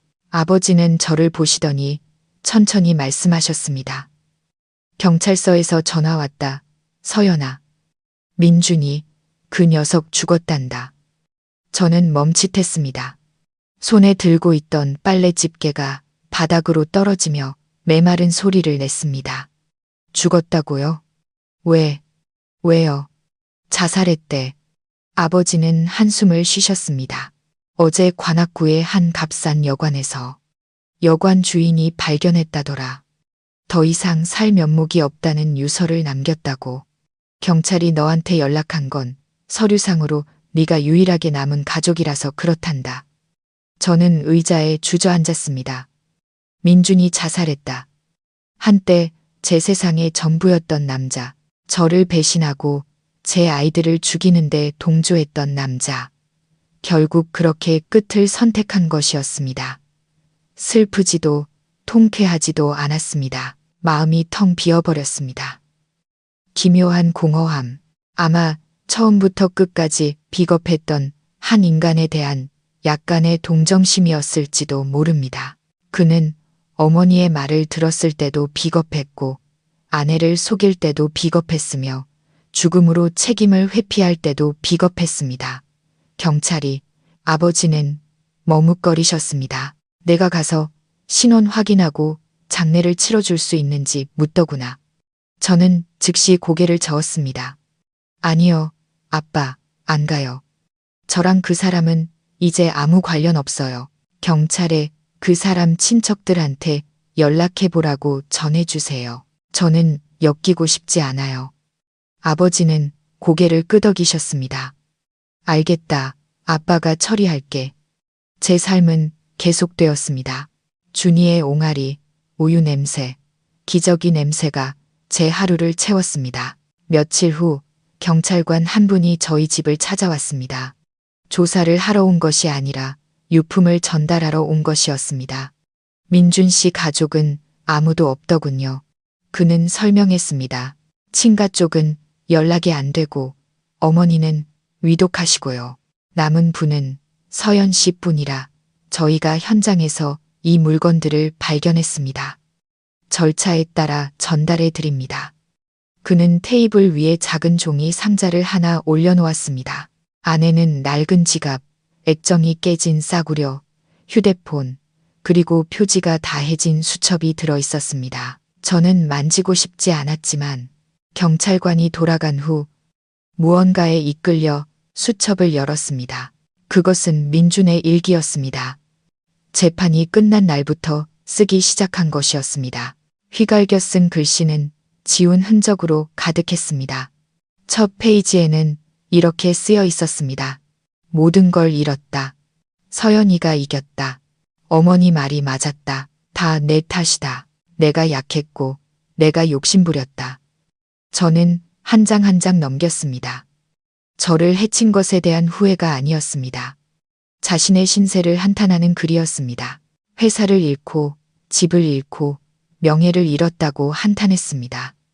지은이가 자신을 배신하고 제게 증거를 넘겨준 것을 저주했습니다. 여자들이란 다 독사 같은 것들이다. 지은이도 마찬가지다. 내가 어려워지니 날 버렸다. 저는 비웃었습니다. 죽을 때까지 그는 자신의 잘못을 깨닫지 못하고 남 탓만 하고 있었습니다. 하지만 끝으로 갈수록 그의 문체는 변해갔습니다. 그는 과거의 날들에 대해 쓰기 시작했습니다. 저를 처음 만난 날 결혼식에 대해 그는 이렇게 썼습니다. 내가 처음부터 틀렸던 걸까? 서연이는 좋은 아내였다. 그녀는 아무 잘못도 없었다. 나는 왜 어머니 말을 들었을까? 그리고 그는 준이에 대해 썼습니다. 오늘 공원에서 그녀가 아이를 안고 있는 것을 봤다. 통통한 남자아이다. 나를 닮았을까? 그녀를 닮았을까? 달려가고 싶었지만 감히 그럴 수 없었다. 그녀 아버지의 경호원이 날 잡아먹을 듯이 쳐다봤다. 내가 아버지인데 가까이 갈 수가 없다. 나는 쓰레기다. 마지막 몇 줄은 글씨가 떨리고 번져 있었습니다. 어머니가 암이란다. 나는 돈도 없고 빚더미에 앉았다. 더 이상 살아서 뭐하나. 서연아, 미안하다. 만 번을 말해도 소용없다는 거 안다. 나는 나쁜 놈이다. 나는 아빠가 될 자격도 남편이 될 자격도 없다. 그저 만약 다음 생이 있다면 한 번만이라도 내 아이를 안아보고 싶다. 안녕. 저는 수첩을 덮었습니다. 저도 모르게 눈물이 흘렀습니다. 그를 사랑해서 우는 것이 아니었습니다. 길을 잃은 한 인생이 안타까워서 울었습니다. 그는 모든 것을 가졌지만 나약함과 탐욕 때문에 모든 것을 제 손으로 부숴버렸습니다. 자신의 작은 가정을 지키는 대신 병적인 어머니의 말을 듣는 것을 선택했습니다. 그의 죽음은 그 자신에게도 저에게도 해방이었습니다. 이 지긋지긋한 원한 관계에 마침표를 찍은 것이었습니다. 저는 그 수첩을 나머지 유품들과 함께 상자에 던져 넣었습니다. 내일 절에 가서 모두 태워버릴 겁니다. 제가 되어 날아가 버리도록 모든 것이 정말로 끝나도록. 민준이 죽고 한 달 후 저는 암센터에서 전화를 한 통 받았습니다. 실례지만 박혜숙 환자 보호자 되시는 김서연 씨 맞으신가요? 저는 멍해졌습니다. 아닌데요, 서연 씨. 간호사의 목소리는 다급했습니다. 환자분이 위독하세요. 의사 선생님이 오늘 밤을 넘기기 힘들 거라고 하세요. 그분이 계속 서연 씨 이름만 부르세요. 마지막으로 한 번 와서 뵈어주실 수 없을까요? 다른 가족은 아무도 없으세요. 저는 전화를 끊었습니다. 마음이 무거웠습니다. 가고 싶지 않았습니다. 제가 왜 가야 하죠? 그 여자는 제 인생을 망쳤습니다. 모든 비극의 근원이었습니다. 제가 멍하니 있는 것을 보고 어머니가 물으셨습니다. 무슨 일이니? 저는 어머니께 사실대로 말씀드렸습니다. 어머니는 한숨을 쉬셨습니다. 업보로구나. 그냥 가지 마라, 딸아. 거기 갔다가 또 무슨 험한 소리를 들을지 어떻게 아니. 너만 피곤해져. 우린 준이 돌봐야지. 하지만 저는 머뭇거렸습니다. 곧 돌아가신다고. 그리고 제 이름만 부르신대요. 왜 그랬는지 모르겠습니다. 제 안의 한 부분은 혐오감을 느꼈지만 다른 아주 작은 부분에서는 약간의 연민이 느껴졌습니다. 그녀가 불쌍해서가 아니었습니다. 한 인간이 죽음을 앞두고 그렇게까지 외로울 수 있다는 사실이 안타까웠습니다. 남편은 죽고 아들은 자살하고 그녀가 마지막으로 부르는 이름이 자신의 적이라니요. 잠깐만 다녀올게요. 저는 결심했습니다. 그 여자를 위해서 가는 게 아니에요. 저 자신을 위해서 가는 거예요. 끝을 보고 싶어요. 이 문을 영원히 닫아버리고 나중에 후회하지 않기 위해서요. 어머니는 더 이상 말리지 않으셨습니다. 그래, 그럼 다녀오렴. 하지만 무슨 일이 있어도 마음 단단히 먹어야 한다. 저는 병원에 도착했습니다. 소독약 냄새, 병의 냄새, 그리고 죽음의 냄새가 코를 찔렀습니다. 박 여사님은 다인실 구석에 있는 낡은 철제 침대에 누워 있었습니다. 저는 그녀를 거의 알아볼 수 없었습니다. 한때 위풍당당하고 날카로웠던 그 여자는 이제 가죽만 남은 앙상한 해골이 되어 가쁜 숨을 몰아쉬고 있었습니다. 피부는 누렇게 떴고 눈은 필했으며 심박 측정기는 약하게 삐 소리를 냈습니다. 제가 가까이 다가가자 그녀가 무언가 느꼈는지 천천히 눈을 떴습니다. 흐릿하고 초점 없는 눈이었습니다. 그녀가 저를 알아보자 그 눈에 갑자기 빛이 스쳤습니다. 그녀는 움직이려 애썼고 말하려 애썼습니다. 서연. 그녀의 목소리는 마른 속삭임에 불과했습니다. 저는 뒤로 물러서지도 다가가지도 않고 가만히 서 있었습니다. 내가. 그녀는 앙상한 손을 힘겹게 들어 올렸습니다. 내가 너무 못됐지. 저는 대답하지 않았습니다. 민준이가 갔어. 그녀는 울었습니다. 눈물은 나오지 않았고 눈가만 젖어 있었습니다. 다 나 때문이야. 내가 내 자식을 죽였어. 그녀는 저에게가 아니라 자기 자신에게 고백하고 있었습니다. 내가 손주에 집착했어. 내가 널 질투했어. 민준이가 널 아껴서 날 잊을까봐 그래서였군요. 단지 손주 때문이 아니라 자신의 아들을 누구와도 나누고 싶지 않았던 한 어머니의 이기심과 질투 때문이었습니다. 그녀는 거친 숨을 몰아쉬었습니다. 경련이 시작되었습니다. 간호사가 급히 달려왔습니다. 저는 그녀가 죽음과 사투를 벌이는 것을 보았습니다. 제 안의 모든 증오가 갑자기 사라졌습니다. 더 이상 화나지 않았습니다. 그저 동정심만 느껴졌습니다. 불쌍한 자에 대한 동정심. 저는 몸을 숙여 그녀가 들을 수 있도록 귓가에 속삭였습니다. 다 지난 일이에요. 편히 가세요. 박 여사님은 저를 쳐다봤습니다. 눈을 크게 떴습니다. 아마 제가 그런 말을 할 줄은 몰랐을 겁니다. 편히 가세요. 저는 반복했습니다. 이 생의 빚은 다 갚은 셈치고 편안하게 가세요.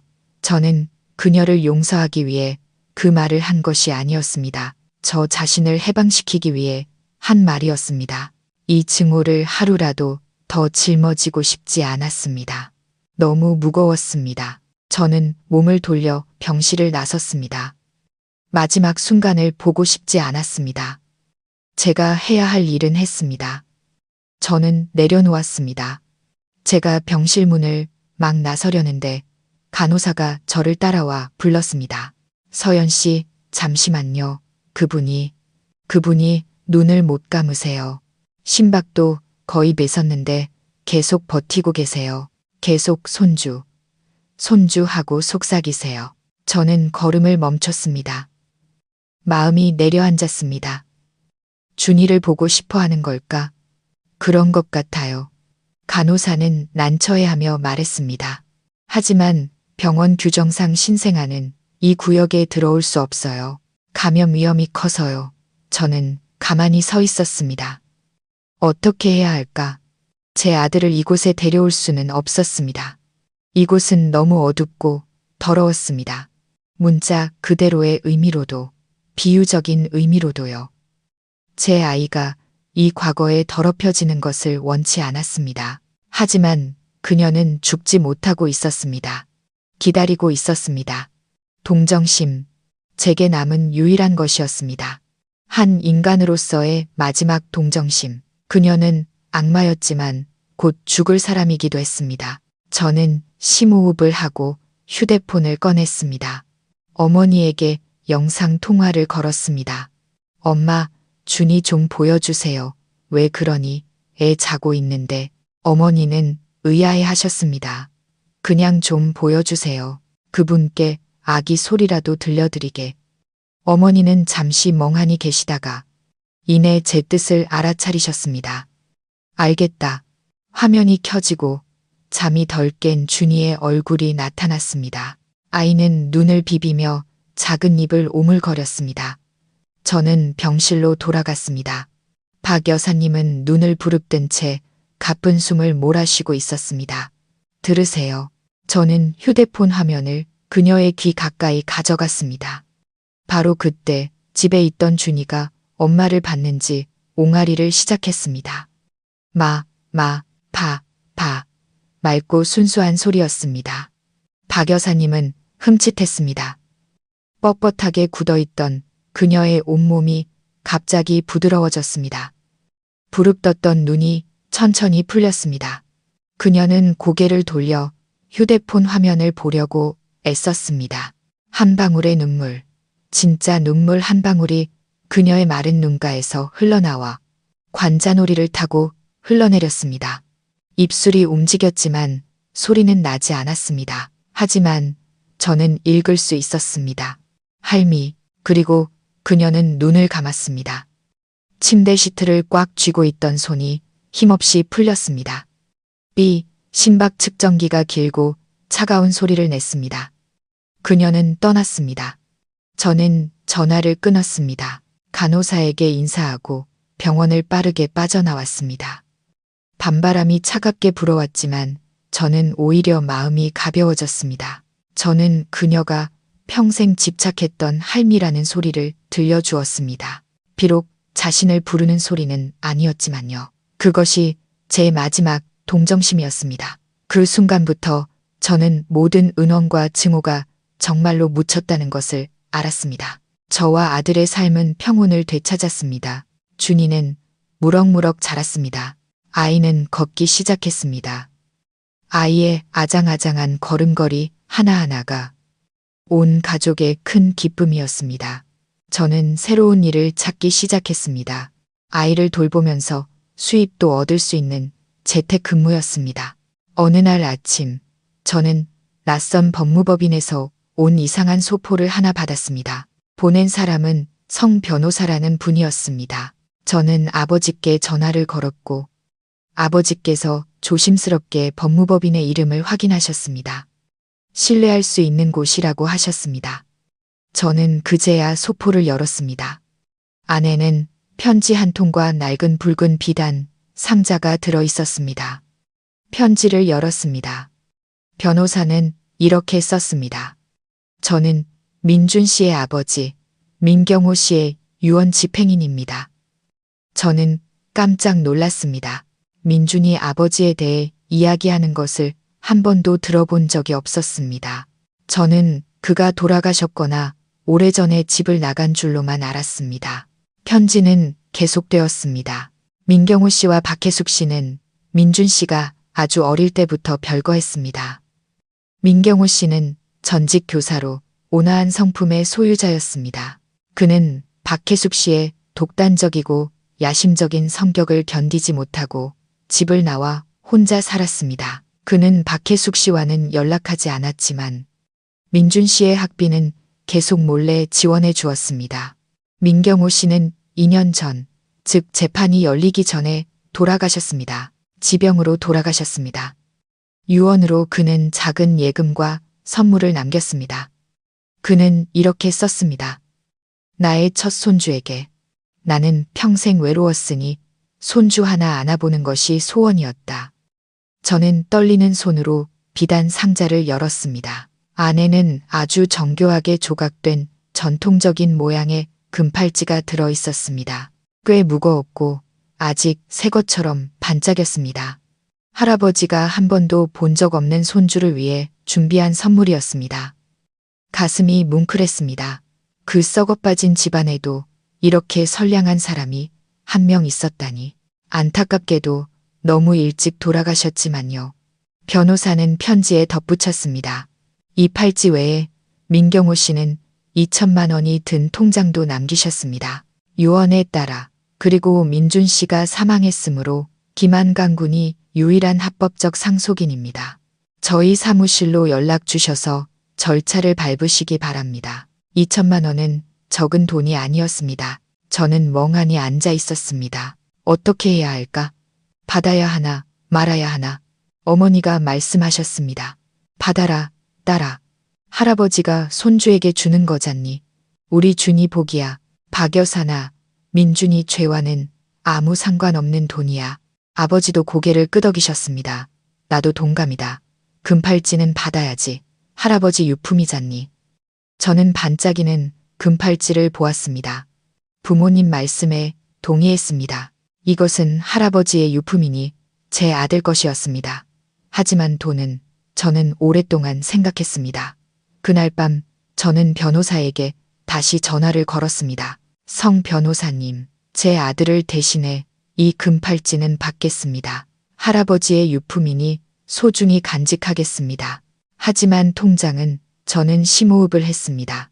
그 돈 전액을 민경호 할아버님 이름으로 보육원이나 장학재단 같은 곳에 기부해 주십시오. 저희 모자는 받지 않겠습니다. 저희는 저희 힘으로 살아가고 싶습니다. 전화기 저편의 변호사는 잠시 침묵하더니 말했습니다. 알겠습니다. 서연 씨의 결정을 존중합니다.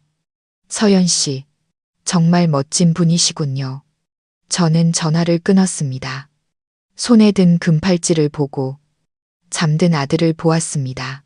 저는 미소 지었습니다. 저는 민 씨 집안에 남은 유일한 정은 받아들였습니다. 하지만 물질적인 관계는 단호하게 거절했습니다. 우리 모자는 우리 힘으로 살아갈 겁니다. 과거는 정말로 끝났습니다. 세월은 쏜살같이 흘러 3년이 눈 깜짝할 사이에 지나갔습니다.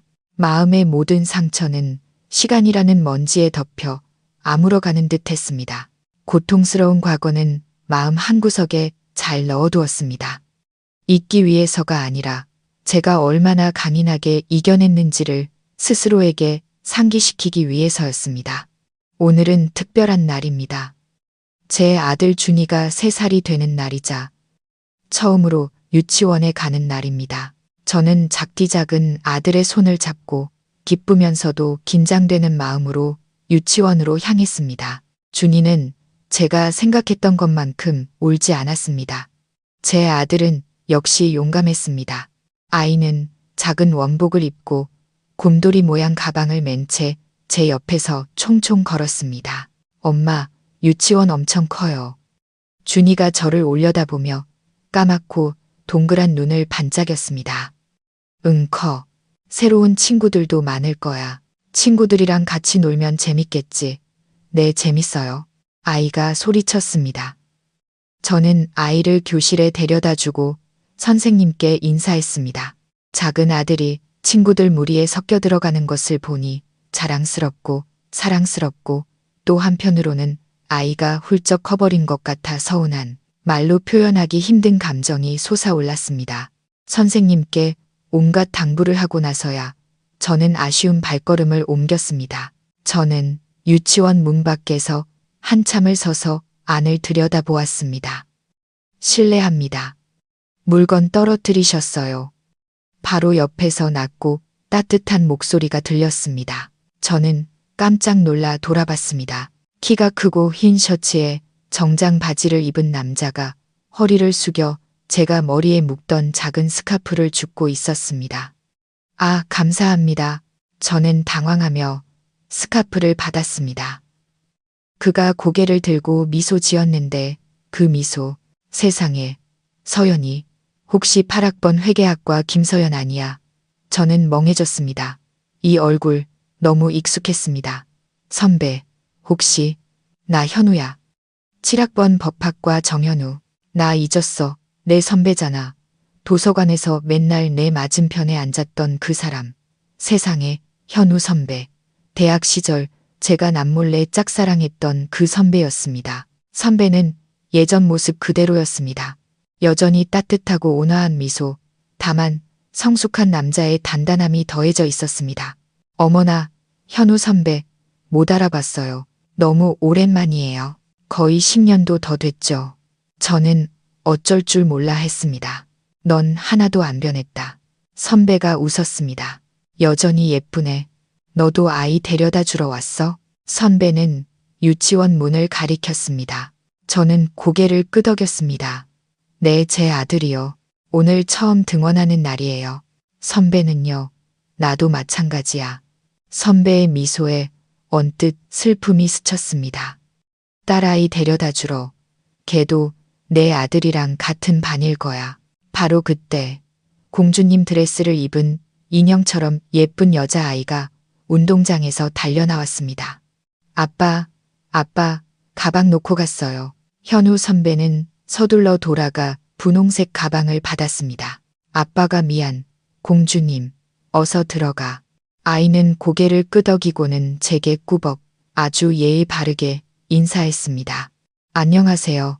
어머, 착하다. 저는 미소 지었습니다. 현우 선배는 저를 보며 약간 멋쩍어 하는 듯 했습니다. 나 혼자 애 키워. 아내, 2년 전에 교통사고로 세상을 떠났어. 제 마음이 내려앉았습니다. 죄송해요. 몰랐어요. 괜찮아. 다 지난 일인데, 뭐. 선배는 한숨을 쉬었습니다. 남편은 어디 있고 너 혼자 애를 데려다 줘? 무심코 던진 질문이었지만 저는 잠시 멈칫했습니다. 하지만 저는 예전에 제가 아니었습니다. 저는 태연하게 말했습니다. 저도 싱글맘이에요. 이혼한 지 꽤 됐어요. 우리는 서로를 바라보았습니다. 둘 다 놀란 표정이었습니다. 두 사람, 두 기구한 운명. 10년도 더 지나 아이들의 유치원 문 앞에서 우연히 다시 만난 것입니다. 운명 같은 무언가가 느껴졌습니다. 그럼 오늘 점심에 시간 있어? 현우 선배가 갑자기 물었습니다. 오랜만에 커피나 한잔하면서 옛날 이야기나 하자. 저는 잠시 망설였지만 이내 고개를 끄덕였습니다. 네, 저도 마침 시간 괜찮아요. 잘 됐네요. 저도 변호사님 찾고 있었거든요. 선배, 지금 엄청 유명한 변호사라고 들었어요. 아, 유명하긴 무슨. 선배는 손사래를 치면서도 명함을 꺼냈습니다. 하지만 네가 상담이 필요하다면 언제든 환영이지. 정현우, 법무법인 베스타. 만나서 반가워. 저는 명함을 받았습니다. 이 만남은 아마 운명의 장난일지도 모른다고 생각했습니다. 그날 점심, 우리는 아이들 유치원 근처의 작은 카페에 앉았습니다. 처음에는 일 얘기를 했습니다. 저는 장애를 가진 여성분들이 만든 수공예품을 판매하는 작은 사회적 기업을 설립하는 절차에 대해 상담이 필요하다고 말했습니다. 오랫동안 꿈꿔왔던 프로젝트였습니다. 현우 선배는 아주 주의 깊게 들어주었습니다. 그는 제게 법 조항 하나하나, 절차 하나하나를 분석해 주었습니다. 약자를 돕는 일에 대해 이야기할 때의 그의 총명함과 진심 어린 태도는 제게 깊은 인상을 남겼습니다. 그는 민준과 달랐습니다. 과시하지도 거만하지도 않았습니다. 진심이 느껴졌습니다. 그리고 우리는 아이들 이야기를 했습니다. 선배는 딸 하윤이에 대해 이야기했습니다. 아내가 갑작스럽게 세상을 떠나고 힘들었던 날들에 대해 이야기했습니다. 혼자서 아빠와 엄마 역할을 모두 해야 했던 시간들, 딸이 열이 났을 때 그저 아이를 안고 울 수밖에 없었던 밤들에 대해 저는 그의 이야기를 들으며 공감했습니다. 저도 제 이야기를 했습니다. 제 비극적인 이야기 전부는 아니었습니다. 그저 아주 힘든 상황에서 이혼했고 아이가 갓난아기였을 때부터 혼자 키웠다고만 말했습니다. 정말 고생 많았겠다. 현우 선배는 저를 존경심 가득한 눈으로 바라봤습니다. 막 아이를 낳고 이혼까지 겪었으니 정말 쉽지 않았을 텐데. 선배도 마찬가지잖아요. 혼자 딸을 키우셨으니. 딸은 엄마가 더 필요했을 텐데요. 우리는 폭풍우를 겪어본 영혼들만이 느낄 수 있는 동질감을 서로에게서 발견했습니다. 그 후 우리는 더 자주 만났습니다. 아침마다 유치원 문 앞에서 만났습니다. 선배는 제 유모차를 밀어주었고 저는 선배의 딸 하윤이 가방을 들어주었습니다. 아이들도 금세 친해졌습니다. 준이는 오빠 노릇을 하며 항상 하윤이를 지켜주었고 하윤이는 준이 오빠를 졸졸 따라다녔습니다. 가끔 주말이면 선배는 우리 모자를 공원에 데려갔습니다. 우리 넷, 선배와 저, 준이와 하윤이는 정말 한 가족처럼 보였습니다. 현우 선배는 아주 천천히 그리고 진심으로 제게 다가왔습니다. 그는 서두르지 않았습니다. 제가 상처받았다는 것을 알고 그저 묵묵히 옆에 있어 주었습니다. 비가 오면 우산을 가져다 주었고 제가 특정 음식이 먹고 싶다고 하면 다음 날 어떻게든 가장 맛있는 집을 찾아 사다 주었습니다. 부모님은 처음에는 걱정하셨습니다. 제가 또다시 상처받을까봐 두려워하셨습니다. 하지만 현우 선배를 만나고 나서는 까다로운 퇴역 군인인 아버지조차 고개를 끄덕이셨습니다. 저 친구 괜찮은 친구다. 진중하고 널 보는 눈빛이 진심이야. 어머니는 더 멀리 내다보셨습니다. 그래도 아이가 있잖니, 딸아. 계모살이가 힘들지는 않을까 걱정이구나. 저는 웃었습니다. 엄마, 하윤이 정말 착해요. 벌써 저한테 서연 엄마라고 부르는걸요. 저도 하윤이가 정말 예뻐요. 남의 아이라고 생각하지 않아요. 그냥 딸이 하나 더 생긴 기분이에요. 저는 더 이상 사랑이 두렵지 않았지만 신중했습니다. 서두르고 싶지 않았습니다. 어느 날 저녁 선배가 저를 집까지 데려다 주었습니다. 두 아이는 뒷좌석에서 깊이 잠들어 있었습니다. 서연아, 제가 차에서 내리려 할 때 선배가 제 손을 잡았습니다. 네가 많은 일을 겪었다는 거 알아. 널 재촉하고 싶진 않아. 하지만 이것만은 알아줬으면 해. 나 널 사랑해. 너의 강인함과 따뜻한 마음을 사랑해. 너와 내 아이들을 지켜주고 보호해주는 남자가 되고 싶어. 나에게 기회를 줄 수 있겠니? 가로등 불빛 아래서 저는 선배를 바라보았습니다. 그의 눈빛은 너무나 진실해서 제 심장이 녹아내리는 것 같았습니다. 저는 이 말을 기다려왔습니다. 저는 대답 대신 조용히 고개를 끄덕였습니다. 현우 선배는 미소 지었습니다. 그는 제게 키스하지 않았습니다. 그저 제 손을 들어 올려 그 위에 아주 가볍고 소중한 입맞춤을 남겼습니다. 고마워, 서연아. 저는 행복이 정말로 다시 찾아왔음을 알았습니다. 우리의 관계는 물 흐르듯 자연스럽고 따뜻하게 발전했습니다. 현우 선배는 제 과거에 대해 절대 묻지 않았습니다. 그는 그저 누구에게나 과거는 있는 거야 라고 말했습니다. 중요한 건 현재와 미래를 위해 사는 거지. 나의 미래는 너와 준이 그리고 하윤이야. 그는 멋진 아버지였습니다. 하윤이뿐만 아니라 준이도 친아들처럼 아껴주었습니다. 그는 준이에게 인내심 있게 축구를 가르쳐 주었고 동물원에 놀러 갔을 때는 준이를 목마 태워주었습니다. 그는 제 아들에게 아버지의 사랑이 어떤 것인지 처음으로 알려준 남자였습니다. 낯선 사람 앞에서는 조금 수줍어하고 말이 없던 준이는 이제 훨씬 활발하고 밝아졌습니다. 아이는 저보다 선배를 더 따랐습니다.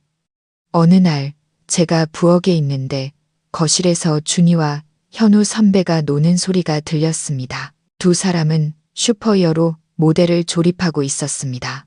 현우 아저씨, 이건 어디에 끼워요? 준이가 물었습니다. 아, 이 팔은 여기 어깨 관절에 끼워야 해. 한번 해볼래? 너무 어려워요. 준이가 낑낑댔습니다. 괜찮아. 천천히. 남자는 인내심이 있어야지. 자, 이리 줘봐. 아저씨가 도와줄게. 두 사람은 함께 머리를 맞대고 조립했습니다. 잠시 후 준이가 소리쳤습니다. 와, 다 됐다. 진짜 멋져요. 고마워요, 현우 아저씨. 그리고 저는 아들이 머뭇거리는 소리를 들었습니다. 현우 아저씨. 준아, 아저씨 듣고 있어. 아저씨를 아빠라고 불러도 돼요. 저는 부엌에서 멈춰 섰습니다. 손에 든 국그릇을 떨어뜨릴 뻔했습니다. 심장이 세차게 뛰었습니다. 거실은 몇 초간 조용했습니다. 저는 숨을 죽였습니다. 그리고 현우 선배의 목소리가 들렸습니다. 목소리가 떨리고 있었습니다. 그럼, 당연히 되지. 아들, 다시 한번 불러줄래? 아빠가 듣고 싶구나. 아빠. 준이의 목소리는 크고 분명했으며 행복으로 가득 차 있었습니다. 아빠, 현우 아빠, 그래, 우리 아들. 현우 선배가 웃었습니다. 그의 웃음소리에도 벅찬 감동이 묻어 있었습니다. 아빠 여기 있다. 우리 준이. 저는 두 사람이 서로를 꼭 껴안는 소리를 들었습니다. 저는 벽에 기댄 채 눈물이 하염없이 흘러내렸습니다. 울었습니다. 하지만 이번에는 행복의 눈물이었습니다. 제 아들. 드디어 아들에게 아빠가 생겼습니다. 진짜 아빠. 아들이 자랑스럽게 아빠라고 부를 수 있는 그 신성한 이름의 아빠가요. 제가 거실로 나가자 현우 선배는 준이를 안고 있었습니다. 두 사람 모두 눈가가 붉어져 있었습니다. 옆에 서 있던 하윤이가 박수를 쳤습니다. 와, 준이, 오빠 아빠 생겼다. 나도 서연 엄마 생겼어. 신난다. 현우 선배는 저를 바라보았습니다. 그의 눈빛은 사랑으로 가득 차 있었습니다. 그는 한 팔을 뻗어 저를 그들의 품으로 끌어당겼습니다. 우리 이제 한 가족이야, 서연아. 저는 그의 단단한 가슴에 얼굴을 묻으며 고개를 끄덕였습니다. 그렇습니다. 그 모든 일 끝에 저는 기댈 수 있는 어깨를 찾았습니다. 준이는 아빠를 찾았고 하윤이는 엄마를 얻었습니다. 우리 넷 완벽하지 않았던 네 개의 조각은 이제 하나의 완전한 가족이라는 그림을 이루었습니다. 그 신성한 아빠라는 부름이 있고 한 달 후 현우 선배는 제게 공식적으로 청혼했습니다. 그는 고급 레스토랑에서 청혼하지 않았습니다. 저희 부모님 댁에서 온 가족이 보는 앞에서 했습니다. 그날은 아버지 생신이었습니다. 식사 후 현우 선배가 갑자기 일어섰습니다. 그는 준이와 하윤이의 손을 잡고 저희 부모님 앞으로 갔습니다. 그리고는 제 앞에서 한쪽 무릎을 꿇었습니다. 저와 빙그레 웃고 계시는 부모님 앞에서요. 서연아. 그는 벨벳 상자를 열었습니다. 안에는 소박하지만 정교한 반지가 들어 있었습니다. 너에게 부유한 삶을 약속할 순 없어. 하지만 내 목숨을 걸고 약속할게. 너를, 준이를 그리고 하윤이를 사랑할 거야. 너희 세 사람에게 웃음과 존중, 그리고 평화만이 가득한 따뜻한 가정을 만들어줄게. 나와 결혼해 줄래? 준이와 하윤이가 동시에 외쳤습니다. 서연 엄마, 승낙해요. 승낙해요. 아버지가 헛기침을 하시며 말씀하셨습니다. 승낙 안 하면 아빠한테 혼난다. 저는 눈물 속에서 웃음을 터뜨렸습니다. 저는 손을 내밀었습니다. 네, 좋아요. 선배가 제 손에 반지를 끼워 주었습니다. 온 가족이 박수를 쳤습니다. 아버지가 엄숙하게 선언하셨습니다. 오늘부터 우리 집의 아들과 손녀가 하나씩 더 늘었구나. 정말 좋구나. 우리의 결혼식은 한 달 후에 열렸습니다. 화려한 결혼식은 아니었습니다. 부모님 댁 정원에서 소박하고 따뜻한 파티를 열었습니다. 하객은 가족과 몇몇 가장 친한 친구들 뿐이었습니다. 예전에 뜻밖의 친구, 지은이도 이제 행복한 가정을 꾸리고 제게 축하꽃과 선물을 보내주었습니다. 결혼식에서 저는 순백의 웨딩드레스를 입었고 현우 선배는 멋진 턱시도를 입었습니다. 하지만 주인공은 우리가 아니었습니다. 주인공은 준이와 하윤이었습니다. 한 명은 남자아이, 한 명은 여자아이, 두 아이는 꼬마 신랑 신부처럼 차려입고 천사처럼 예뻤습니다. 아이들은 사방을 뛰어다니며 사람들에게 자랑했습니다. 이분이 우리 현우 아빠예요. 이분이 우리 서연 엄마예요. 딸의 기쁜 날, 아버지는 자리에서 일어나 축사를 하셨습니다. 아버지는 저와 현우 선배, 그리고 두 손주를 바라보셨습니다. 목소리가 떨리고 있었습니다. 저는 제 딸이 불행하다고 생각했습니다. 너무나 큰 폭풍우를 겪었으니까요. 하지만 오늘 이렇게 환하고 행복하게 서 있는 딸을 보니 하늘은 정말로 있구나 싶습니다. 현우, 우리 딸과 손주를 진심으로 사랑해주러 와줘서 고맙다. 이제 아빠 엄마는 마음이 놓인다. 현우 선배는 제 손을 꽉 잡았습니다. 그리고 아버지께 말씀드렸습니다. 아버님, 걱정 마세요. 다시는 서연이가 눈물 흘리는 일 없도록 하겠습니다. 그날 밤 파티가 끝나고 우리 넷은 새로운 집으로 돌아왔습니다. 교회에 있는 작고 예쁜 정원이 딸린 집이었습니다. 현우 선배가 모든 것을 준비했습니다. 그날 밤 두 아이는 새로운 침대에서 깊이 잠들었습니다. 저와 현우 선배는 발코니에 서서 달을 바라보았습니다. 선배가 뒤에서 저를 안았습니다.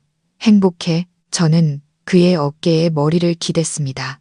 이렇게 행복했던 적은 없었어요. 고마워요, 선배. 우리 모자에게 와서 완전한 가족을 만들어줘서요. 선배는 저를 더 꽉 안았습니다. 아니, 내가 고맙지. 너와 준이가 와서 우리 부녀의 텅 빈 삶을 채워줬잖아. 저는 미소 지으며 별이 가득한 하늘을 올려다 보았습니다. 인생은 정말로 한 사람에게서 모든 것을 앗아가지는 않는구나. 폭풍우는 지나갔습니다. 그 모든 쓰라림과 상실 끝에 선량하게 살아온 저는 마침내 평화를 찾았습니다.